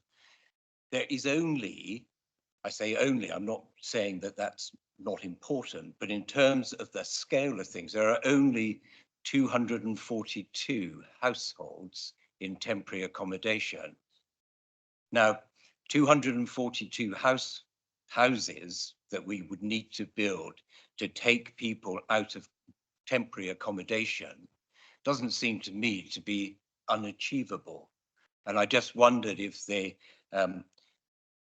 cabinet minister had any view on that. 242 houses, for example, planning committee just consented to a development at Acorn Farm, and the applicant introduced it, that he was very hopeful that the entire development, namely 203 dwellings, would be affordable and truly affordable housing. Now, if it's truly affordable housing, social housing, we could take the all but 30 people out of temporary accommodation with that one development. It looks like maybe I've said something wrong, but I don't know. No, because Councillor Moss does, but 242 houses, and that would be a huge saving as well to this council in terms of temporary accommodation payments. So can we not have some policy to make that happen, please? I'll burst in. Councillor Moss. Councillor Mosdell. So I hate this statistic. I really hate this because actually it doesn't give a true picture, because I've been to some of the temporary accommodation that we put families into and it's horrible. So actually this isn't true, because if you were losing your property, you would end up taking your family and sharing one room within your families. We miss so many people off this register. So this is people that the council have housed in temporary accommodation. It's not the figure where people are actually having to find some other means of housing that isn't what everybody has their right to have, which is a roof over their head and a family home to bring up their children. You've only got to do the research into ACEs and stuff like that. Every child that is in temporary accommodation, or actually overcrowded living, gone back to mum and dad's and something like that, you know, their whole education process, everything is affected by this. So this is what's scary about data, because data is so misleading and makes people think, well, actually this is all the people that we've got on the temporary housing register. It isn't. It really isn't. There's all those hidden people who are just trying to find a decent room over their head. It is chaotic out there trying to get people and have the right properties over them. So I really don't like this, and I think we should try and find some other way of communicating what temporary housing really is. So sorry, I just hope this is only showing the people that the council have helped house. Is this when we usually get people on the housing register, it's broken down into, I think, 5 different tiers of need. Presumably this is the tier 1. This is the tier with the greatest need, or is no? Sorry, Chair. My understanding is that all the bands could have a component of people in temporary accommodation, and so this is the total number of households in temporary accommodation as far as the Isle of Wight's housing register is concerned. I'm not trying to minimize the problem. I'm trying to find a solution to the problem. And I think, though, it is helpful. I do say, I mean, I'd be very welcome to have another figure in here if we can calculate it, showing the number of people in temporary accommodation who are not on the housing register. But I do believe that having what is on the housing register is a very important statistic for 2 reasons. Firstly, it gives us a target. It may not be an absolute target, but it gives us a target. And secondly, in terms of improving people's lives, it will improve those people's lives who are on the housing register. Thirdly, we could perhaps try and persuade people who are in temporary accommodation and not on the housing register to apply to be, so we get a realistic figure. And I think it is, fourthly, given that this council needs more money, if we can put them into housing and recoup the costs by not paying out for B&B, it's a win-win. So I still ask the question, given that 242 houses is not a huge number, what is the plan to try and resolve that to 0 by the end of this administration? I'm not sure whether that's a quarterly monitoring performance question, but I'm going to bring in the chief executive because she has had her hand up. So just a couple of points really, and you've hit the nail on the head as to what I was going to say. So I don't disagree at all that, you know, there are statistics that show a whole picture of the island and statistics that are linked to the quarterly performance management report for the council. And we do need to bear in mind that this is a measure based on what we know about our service delivery, demands on our service delivery, and how we're utilising our workforce to deliver against that.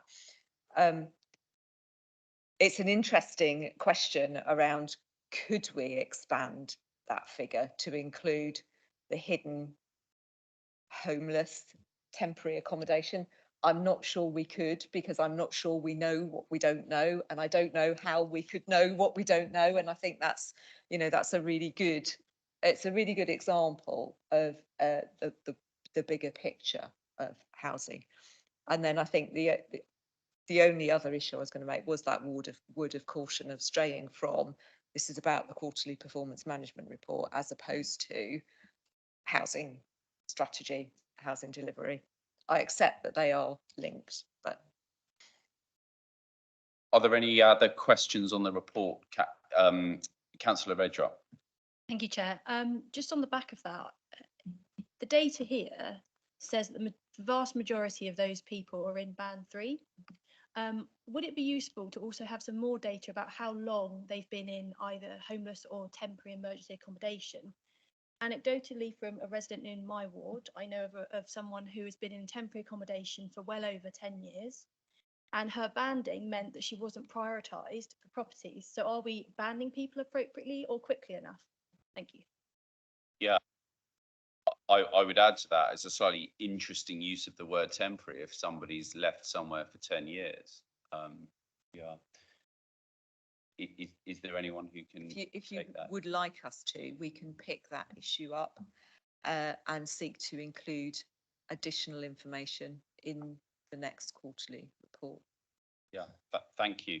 And I would just say, over the last 2 years, where we've asked for additional information in the quarterly monitoring reports, that they have tended to go in, so that's very helpful. Thank you. Councillor Quirk, did you have your hand up? Or no, Councillor Love. I just want to try and throw a word of caution in, because when I remember having this debate a few years ago, is that we were overwhelmed with data, and that's part of the problem sometimes, is that we could do everything. But I do actually quite like the idea of having a target for building houses as set against that. I think that's a really quite important thing, that point you've made there. I just think that we've also got to think about resource as well for staff and going on. And if we can really use the data, data's only useful if we can actually do something with it, which is what your point is really. And so if we're going to put an action point against each of the data sets that we get in all data sets, then that's something that's worth doing, I think. If we're not going to do that, then it's just another piece of material that comes through us and isn't necessarily relevant to us at that time. So it's just a point to make. Thank you, Councillor Redrow. Yeah, I completely agree. Sometimes too much data is just overwhelming and doesn't really help get anything done. I think my point about the timing just might help to understand how people transition through it, because you can see that they're on band 3, but they could be band 3. You know, why is there so many on band 3? And are we prioritising them appropriately? Timeline will really help that, because then we can see that maybe we need to look at our bandings to try and move people through this system quicker. No, it's okay. Yeah, I completely agree. I wonder whether it might be that more information on the quarterly monitoring report is what we're after, or I wonder whether it's just a bit of a one-off examination of that data for the next quarter. And we'll take a view after that, whether we think that's helpful every time, or whether that's just useful to help inform our understanding of that particular data set. So can we leave the question of whether it will keep coming back till the next time, but look forward to further information through the chief exec and the cabinet member. Yeah. Councillor Mosdell. So I know it's a quarterly report, but it's just a question that I've been asking for quite a few years now. Every time we ask a question about housing registers and datas and stuff like that, I still, and Councillor Spink probably knows what I'm going to ask because I was in a meeting with him and asked the same thing. I find it really weird in this time of modern technology that usually you can press a button and find out information, that with our housing register, it has to take a member of staff to drill down manually and look at all this data to actually say how many people with children under a certain age are in temporary accommodation. We have a really, really clunky piece of software that does all this.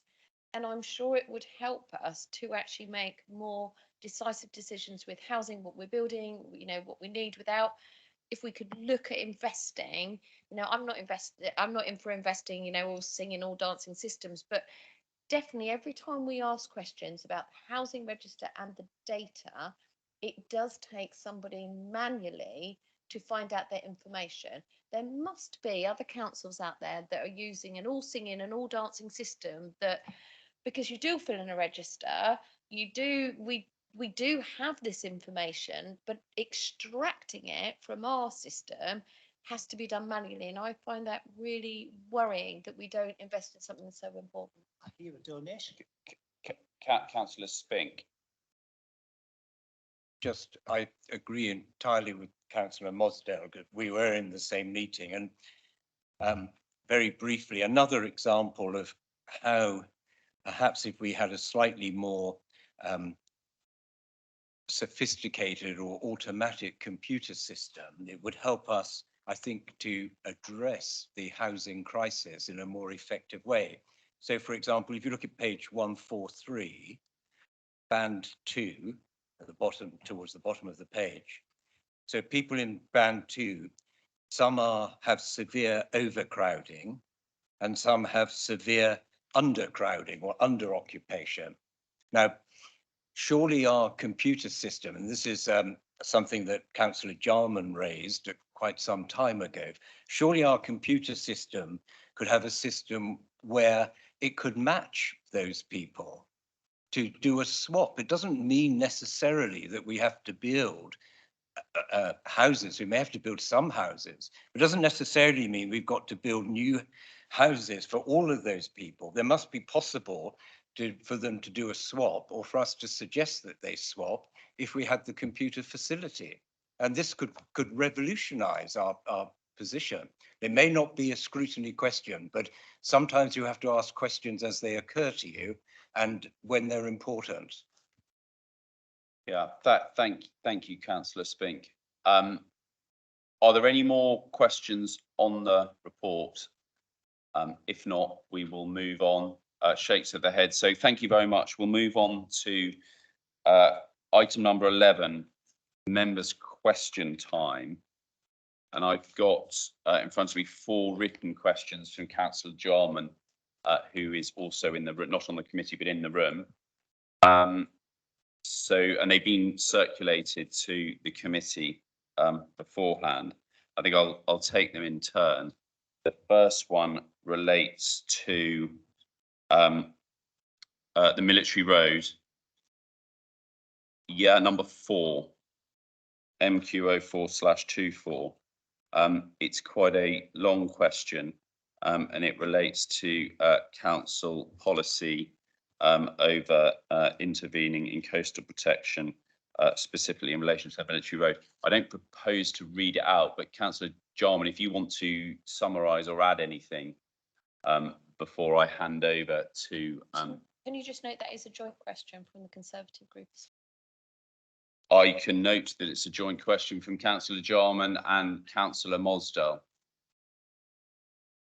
I'm going to hand over to Councillor Jarman as it's his question. I've said I'm not going to read it to see whether he's prepared to summarise it.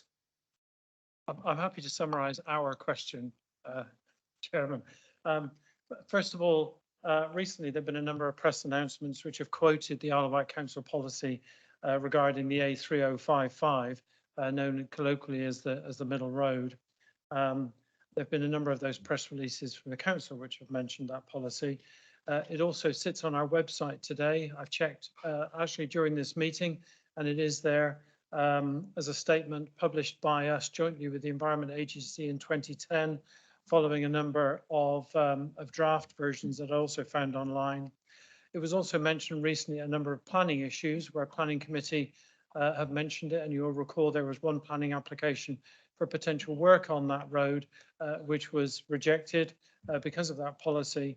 So I think the fact that it sits there has been mentioned in press releases, the fact that it's represented as a joint document between us and the Environment Agency, the fact that it's been used as a policy document within the Planning Committee, and the fact that it's currently on our website should be sufficient to establish the fact that it is there and it does exist.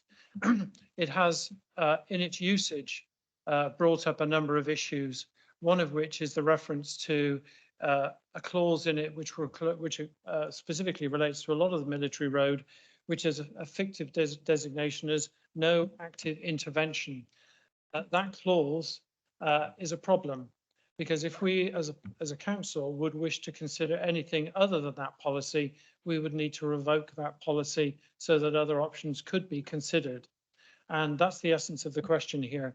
I'm seeking the agreement of corporate scrutiny because it was very unclear where else to bring it up, where this matter of policy can be reopened by the council by asking the corporate scrutiny to effectively recommend overturning that policy and opening up the matter again so that a new plan can be envisaged, so that other options can be considered, and that the implications of those options to future works can also be considered.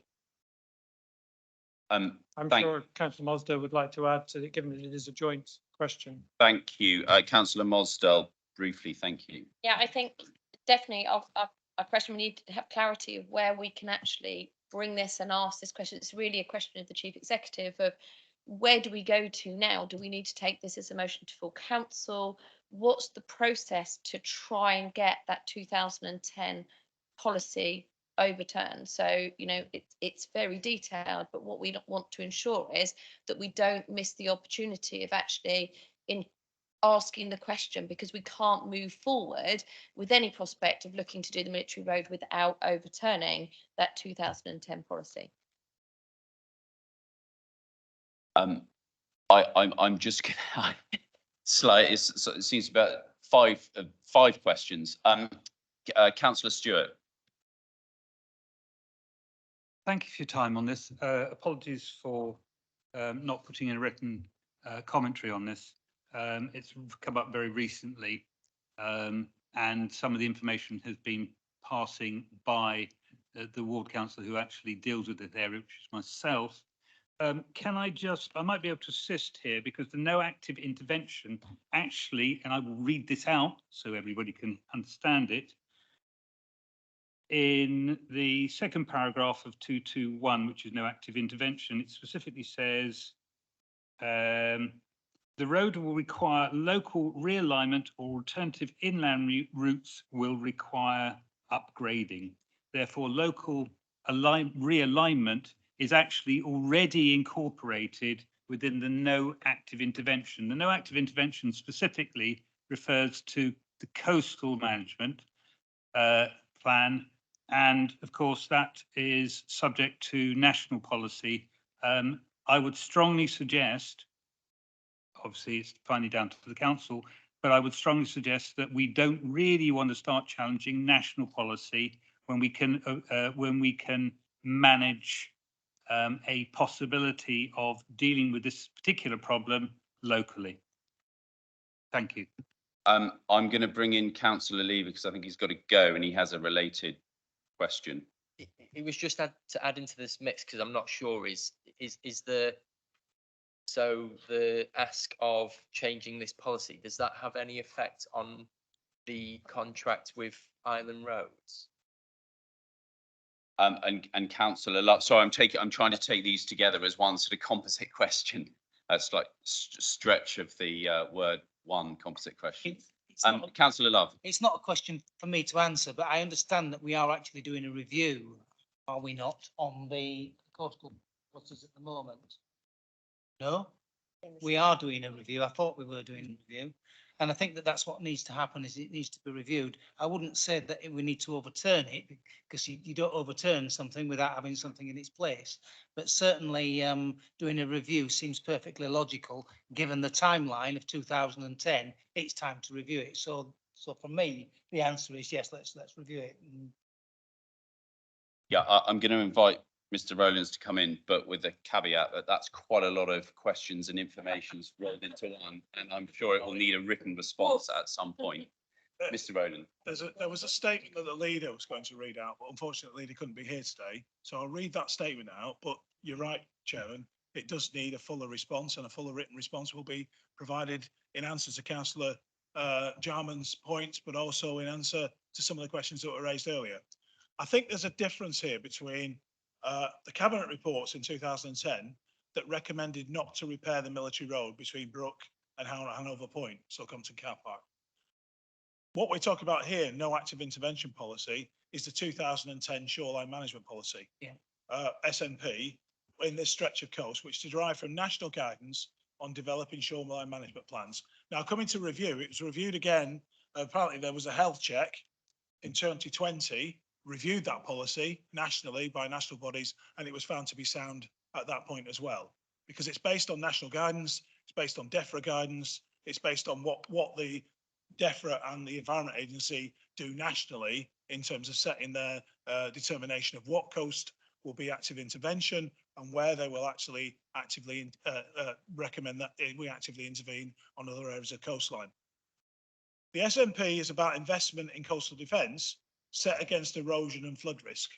So it's a separate matter. It's about where does the government, the council, where does the government and the country set its priorities for spend on coastal defence measures. Now, in an ideal world, we'd be spending the money on all the coastline throughout the country, not taking into account environmental factors. The fact of the matter, we have finite resources for the country, so therefore decisions have to be made on how do you balance that finite resource together with economic, social and environmental matters. And that's where the SNP has come from, is the government guidance on what an SNP should consist of, and that's where we've come to in terms of where the Isle of Wight's SNP comes from in respect of the Western Wight. In basic terms, the cost of defending the coast should be less than the loss of property, economic land use or ecological conservation. And those are the sort of balances that they're making when they're actually determining what an SNP should consist of.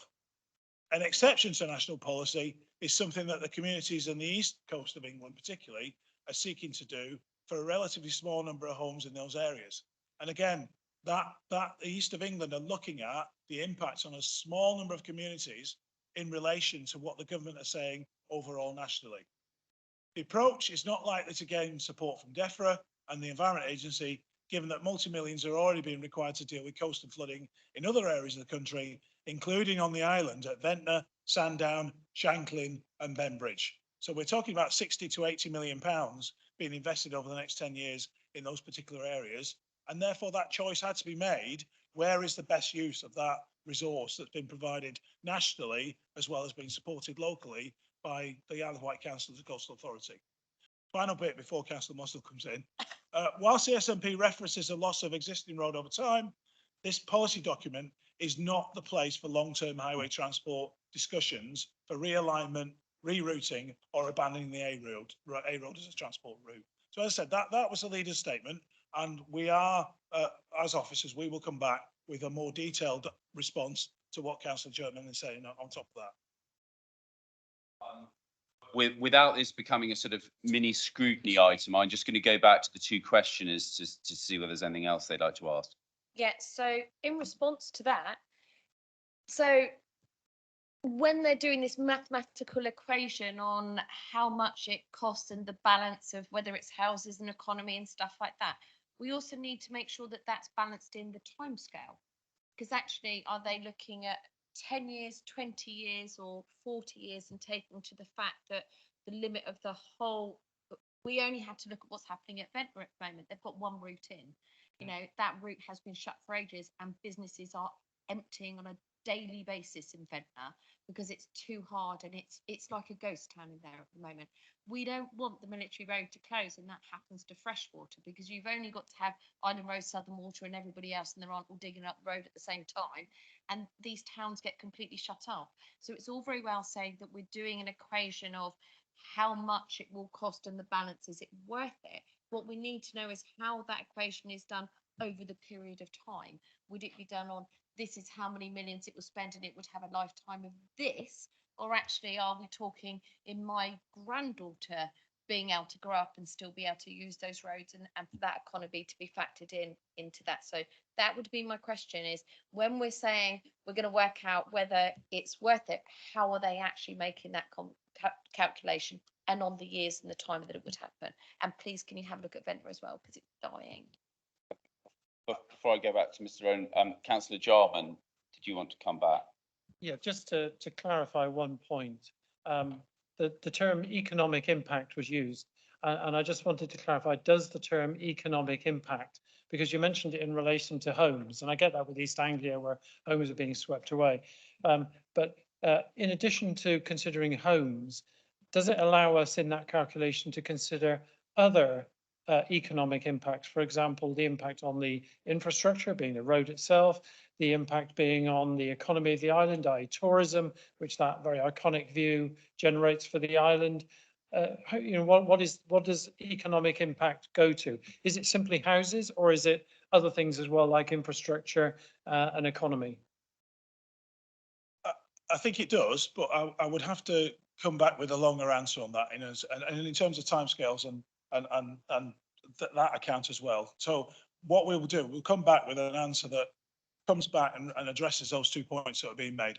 That it will, because roads and economic impact are also a factor in the conversation. So it's as I said, it's economic, social and environmental considerations when actually making these decisions.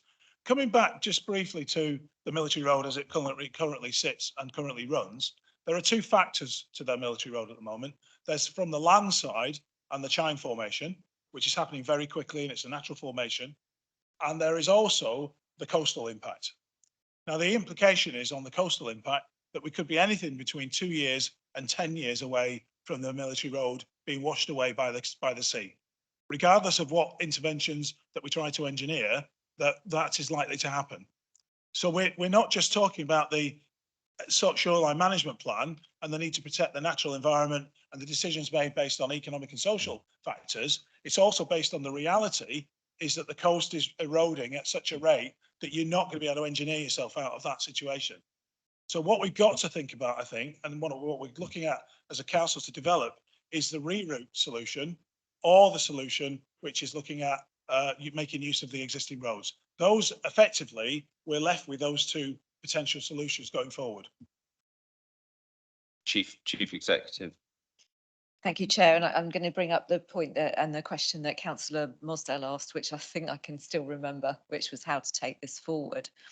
So thank you to Councillor Love, because it's not simply a matter of revoking the current policy in terms of the shoreline management plan. If we were to want to look at a revision to that, there's a significant amount of work in that.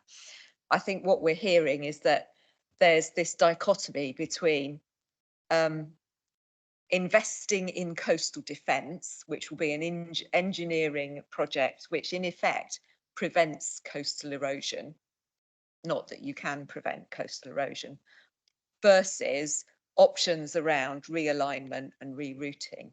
And the obvious place for the kind of the development of this discussion and approach to happen is via the Neighbourhoods and Regeneration Policy and Scrutiny Committee. So my advice would be that this matter gets referred to that committee for specific investigation as part of the ongoing work that's happening. Thank you. That sounds like a sensible way forward to deal with a very large topic. Quite fortuitous that the chair of that committee is in the room. Are we happy as a committee to recommend that the Scrutiny Committee for Neighbourhoods and Regen takes that on you don't have to look at him for consent. We can make this recommendation ourselves. I think.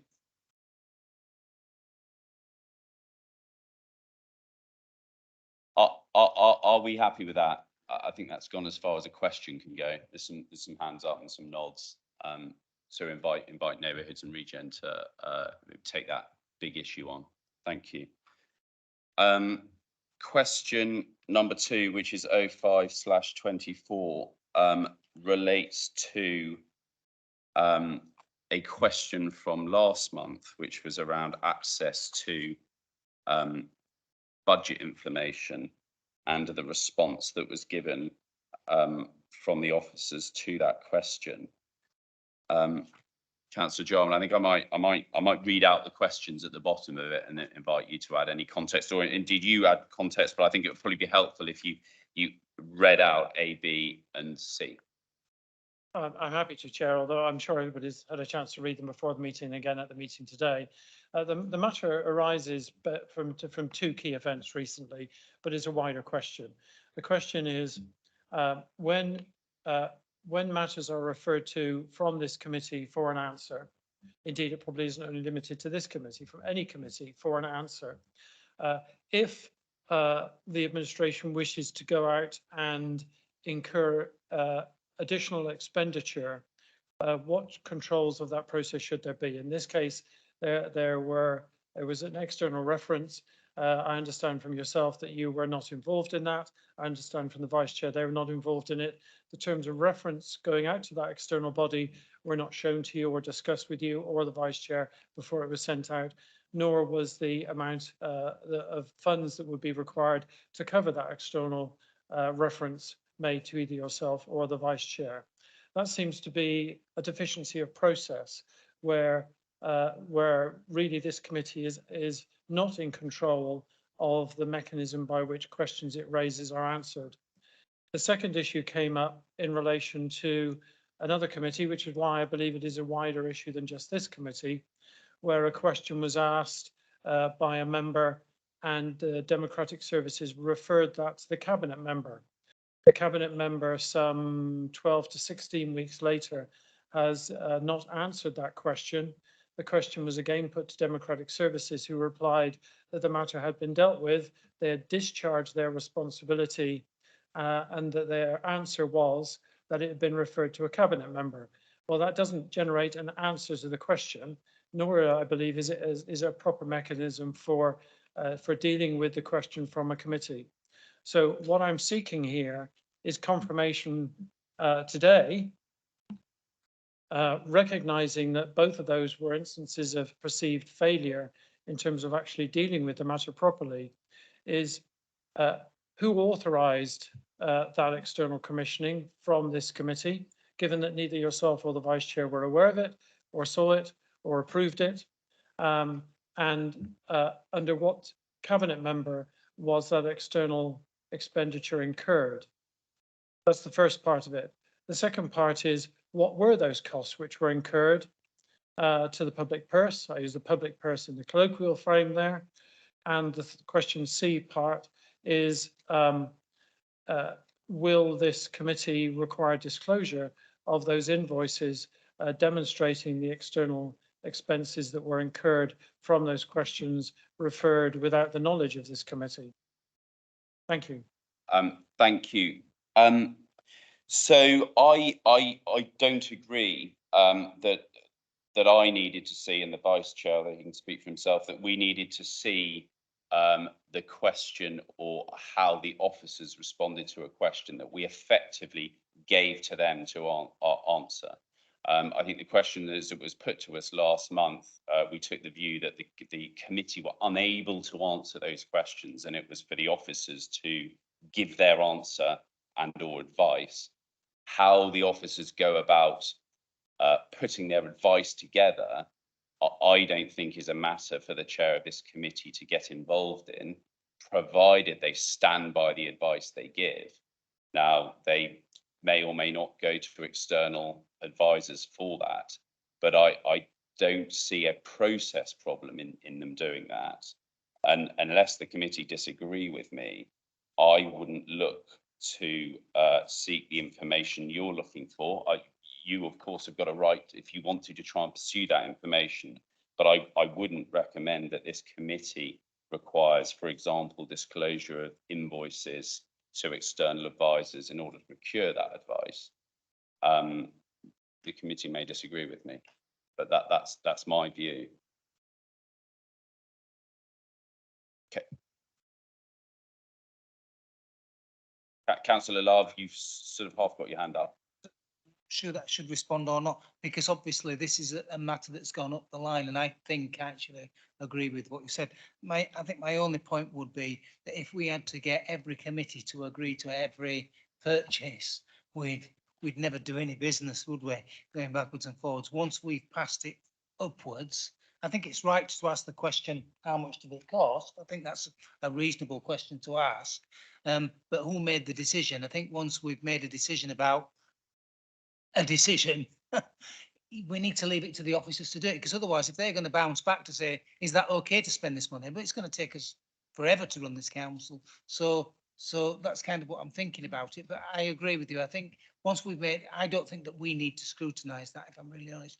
I think that that's a question that could be asked of the officers, which would require a response, I think, to be fair. And I make no particular comment on whether I agree with advice or like the advice or accept the advice. That's, you know, I make no comment on that. But I think in terms of the question about us getting under the skin of how that advice was given, I think once it's advice and it's got an officer's name on it, that's what it is. And the officers are therefore accountable for it. So unless the committee disagree with me, I don't propose a fuller response than that. I want to move on, but Councillor Mosler sort of fingers in the air and the Chief Executive. I'll get Wendy Pereira.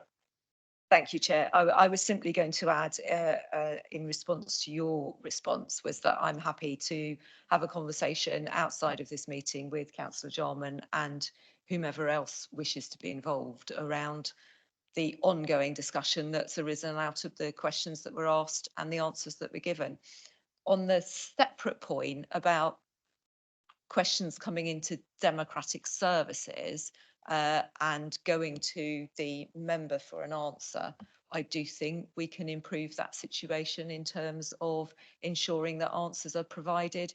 It's not simply a matter of, it shouldn't be simply a matter of, it comes in, it goes out, and at some point it comes back. We do need to track those and make sure they are being answered. Thank you. Question number 3 or number 6, 24. That's the reference number 06/24. Over to you again, Councillor Jarman. Thank you, Chair. I mean, this follows on very much from the previous one.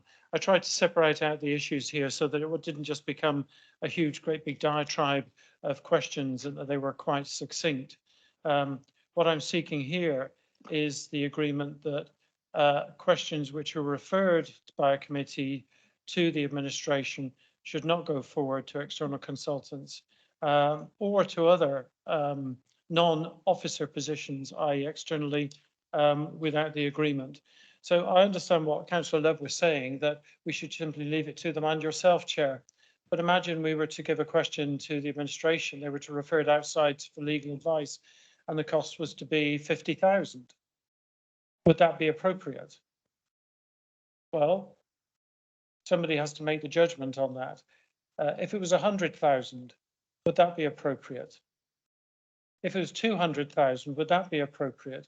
I think you get the point here that there has to be some scrutiny over the process, and it cannot be completely open-ended where the committee or anyone else simply discharges their responsibility in such a simplistic way. There must be some control over the mechanism. At the moment, the committee has no control over the mechanism. It does what you said it should do. It simply hands it over and waits for the response.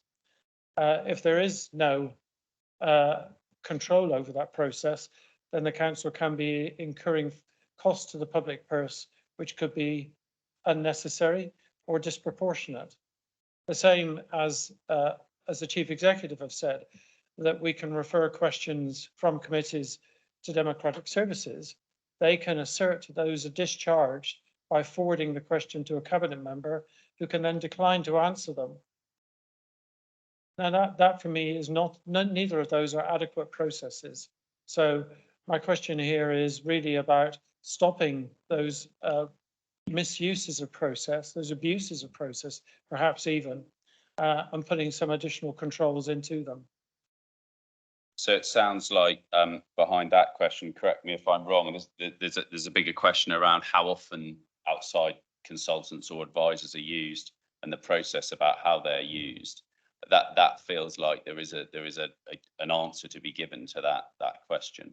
It sounds to me like an answer could be given to that. Councillor Molstar. So I get paying for the right advice. I just need to give some clarity to this question. So alarm bells did go to me when a question was asked of QCs, and those QCs were asked to work something over a weekend. Anybody who's had any dealing with QCs and stuff like that, and and I've got family who are quite high up lawyers, and I know how much they charge out every 4 minutes.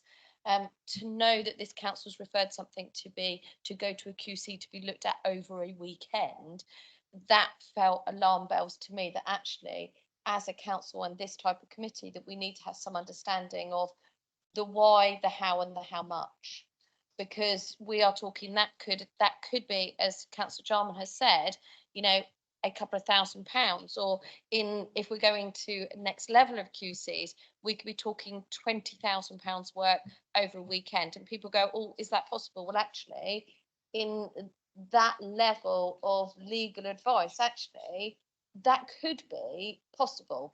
So the clarity, I think, of the question as well, from my point of view, is, are these questions being necessary in the timing of the questions and instructions, and what level of legal advice is actually required for those questions? Because this is our taxpayers' money that are paying those bills. So I think it is something we need to investigate further and have a response on how much that sort of thing, to answer a question, has actually cost.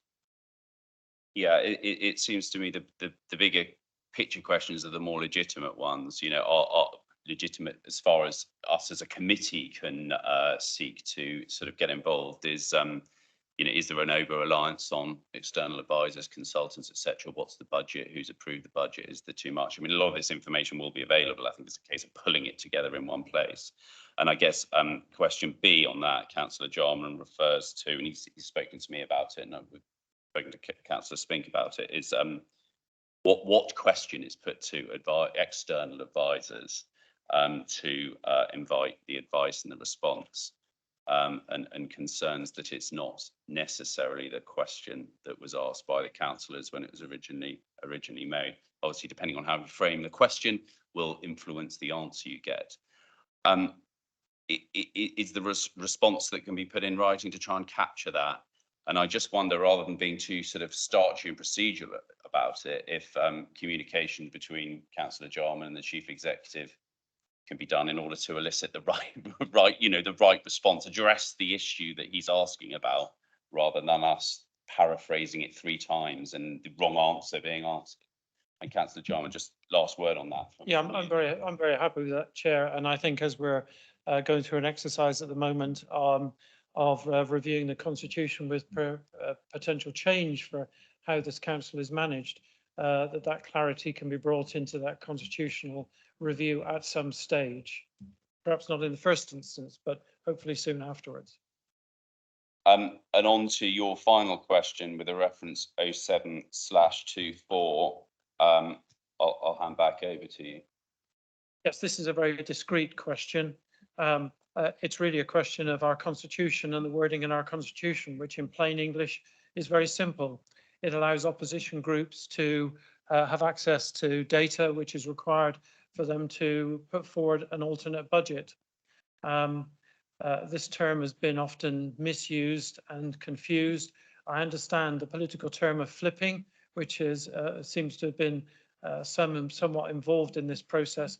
But what I'm asking for is for this committee to present and agree a very clear understanding and that is that the Constitution should be followed, that opposition groups who want to put forward an alternative budget are entitled to the data and the resources to enable them to do so. Our Constitution is explicit on that point. Councillor John, would it be fair to say that the issue here behind the question is the Constitution with the advice that you've received that sits on top of that? So the interpretation of the Constitution, the advice you've received on it, doesn't accord with what you think is a proper interpretation? No, I'm not seeking to broaden it that way. I just want this committee to recognise what the Constitution says and the entitlement that it grants to opposition groups. I'm not asking for anything other than simply that this committee recognises what the Constitution says in no uncertain terms, that opposition groups are entitled to that information and support to develop alternative budget proposals. It's common English. There is a distinct difference between selecting an alternative and amending something else. Developing an alternative has no prerequisite on any other proposition being there. Developing an amendment is wholly dependent on a proposition already existing. So restricting the ability to amendments is not what the Constitution provides. It provides very clearly in common English language for the development of alternative budget proposals. And I'm asking this committee to affirm what the Constitution currently says and affords. Thank you. Before I bring in Councillor Love, yeah, I guess personally I don't have a problem with sort of affirming my understanding of the English language words in that budget. I would be cautious that that might be misinterpreted as saying I disagree with advice. I'm not saying whether I agree or disagree with advice, because I don't think it's my role or this committee's role to reaffirm, disagree, to supply advice. But equally, well, on the very basic question, I don't have a particular problem unless the committee disagree with, understanding the difference between alternative budget proposals being fairly full and amendments being fairly minor. But before we go further on that, Councillor Love. Yeah, no, I don't disagree. This is what the Constitution says. I don't think you're asking us for anything that isn't in the Constitution, and therefore I don't see how you can disagree with it because it's there in writing. What did or didn't happen, I'm not getting into that because I don't know what did or didn't happen. But the question is, as I agree with you, the basic Constitution needs to be followed, and that's it. There's no, unless it's changed. Is there any other comments from the committee? Councillor Quirk and then Councillor Spink. The law requires, if you have a cabinet, that the cabinet present a legal budget. The law gives the option for other parties, doesn't require them to do so. But it doesn't say you can't. And the law does require that all members are given access to the information. And that's not once it becomes policy. If you're developing a policy and you want to build 1,000 new homes somewhere, that's a policy that becomes private between the parties. But the underlying performance of the how the council is spending its money and the projections for the forward from the departments without any policy change should be available to everyone at the same time, and that hasn't been the case. So thank you, Councillor Quirk. That's exactly the sort of conflating issues I wanted to avoid, but I take your point. Councillor Spink.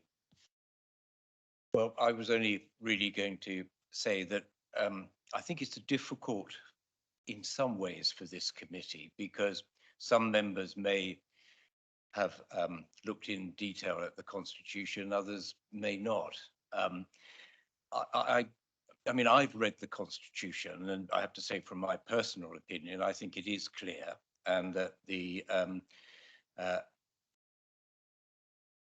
any group is entitled, as it were, to put forward an alternative budget and isn't limited to simply amending a budget that is put forward by the administration. But whether the committee as a whole is in a position to agree that or not, I'm not sure. But I mean, the audit committee has responsibility, as I understand it, for drafting amendments to the constitution and approving amendments. And maybe it's something that this would be better considered by the audit committee, who could have the question in advance and look into it on our behalf, as it were. I don't know if Councillor Jarman would be content with that. I've already discussed it with the chair of audit. I know you have, but formally, I wondered. Well, quite formally and in writing, he already agrees with this, and as do other members as well, and ungroup members. So, but the question was where to raise it, and his view was to raise it wherever there is an opportunity. Now seems a good opportunity. I'm not asking for anything other than Councillor Love quite rightly pointed out that we affirm the Constitution and the wording of the Constitution. It is common English. I cannot imagine any other confusion of the terms. They are crystal clear to me, and I believe everyone else who reads them. So I'm happy to take it in addition to the Audit Committee, knowing already the position of the chairman, and he's expressed that in writing. I'll raise that separately with him. Yeah, Councillor John, I'm prepared to draft a response from this committee to you on this question. It will be heavily caveated, and I will circulate it to the committee before I send it. And if it proves that we're unable to come up with a written response to you, I'll have to tell you that will be the written response. But I will endeavour to try and provide a committee response to this, but with the caveats that I think it will need. I think that comes to the end of members' questions. No, there's another one. Councillor Jarman. Yes, thank you, Chair. I did limit my questions, my written questions, to 4. 4 of the 12 that were originally drafted, given I didn't want to overtax the committee.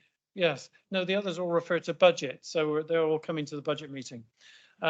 So the next meeting of corporate scrutiny is on the 12th and is specifically about the budget. The budget has not yet been published, and public questions to this committee relating to that budget have to be submitted by 5 o'clock tomorrow. That's what it says on the corporate scrutiny meeting for the 12th.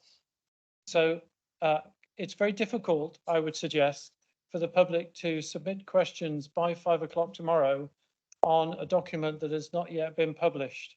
And I wonder whether this committee might extend that deadline to provide the public with an opportunity to review that document once it is published and circulated, so that they have appropriate time without introducing what is perhaps a rather artificial, because of the situation, deadline. I think it's a good point, Councillor Jarman.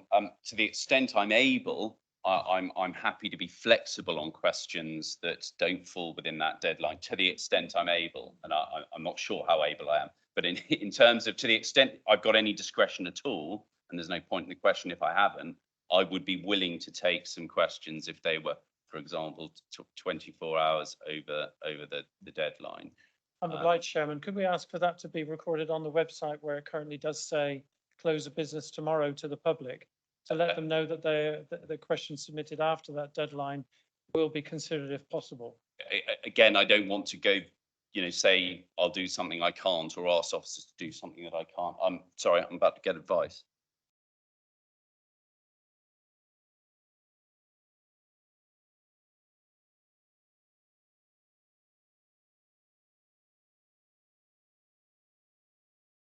So to put you on the spot, Deputy Monitoring Officer, I see you on the screen. I think the question is whether the deadline for questions on budget can be extended from, say, midnight tomorrow to midnight the following day. I mean, I appreciate you might not have the answer to hand, but Yeah, thank you, Chairman. And apologies, I'm not there in person tonight. The reason that the deadline is as it appears online is because that's what it says within the Constitution for the rights afforded to members of the public. It just simply says 2 clear working days should be given.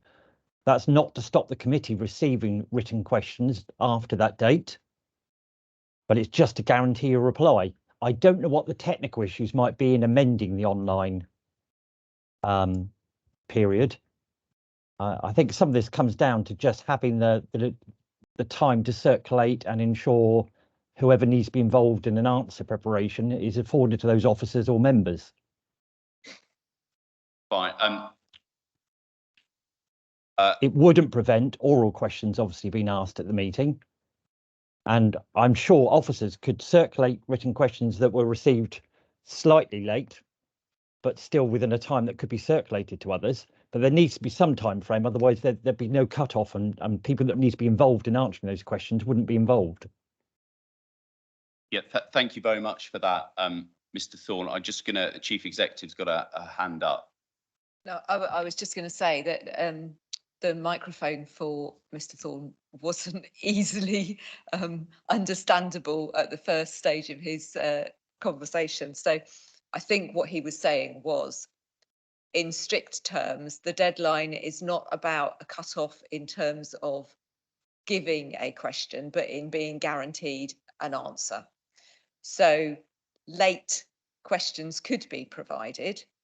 It's about the guarantee of a written answer. So that is at your discretion as to whether or not you will then take late questions. Yeah, look, I think I want to be as pragmatic as possible and take late questions, but that's clearly not overriding any constitutional provisions, which obviously I don't have the authority to do. If a website note is able to be made to sort of set that out, that would be appreciated. But if that's not achievable, I can understand. Councillor Love's asking me how much time. I mean, I think an additional 24 hours, if there's a note there that says midnight, not tomorrow, but the next day, we will endeavour to also, provide answers, but certainly they will be presented at the meeting. I'm happy with that. However you feel it should be worded, but let's say 24 hours, no more than that. I think given the tight time frame, I think an additional 24 hours would be plenty. Councillor Spink. I just wanted to ask you.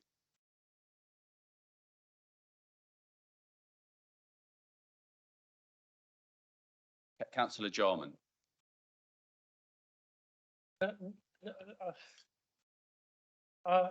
do want to go, we all do. I was going to ask for some leniency on your part. I think to give the public 24 hours to digest the budget and ask questions is a nice target, but probably very, very difficult. Even for myself, that would be a challenge. I would ask that it be extended to close of business on Friday. Let's just give them 48 hours to look at the budget and pick up any major points that they have and submit them. Given that we're not guaranteeing them a written answer anyway on that deadline, I think they could be brought forward to the following week. Yeah, no, it's obviously not the only opportunity the public have, because there are questions to Cabinet as well and questions to full council. I think, look, whatever the wording is, it's got to be, deliverable, and we don't want to raise expectations amongst the public. So I am going to leave this in the hands of the officers. I think the less mandatory it is, clearly the longer we can give. But if we're suggesting some sort of assurance, then the period of time needs to be shorter. There will be Cabinet and there will be full council opportunities for members of the public. So I think I'm going to wrap up, because if I don't, I'm going to be the only one left in the room, possibly with Councillor Jarman. So let's leave it there. Thank you very much. Thank you.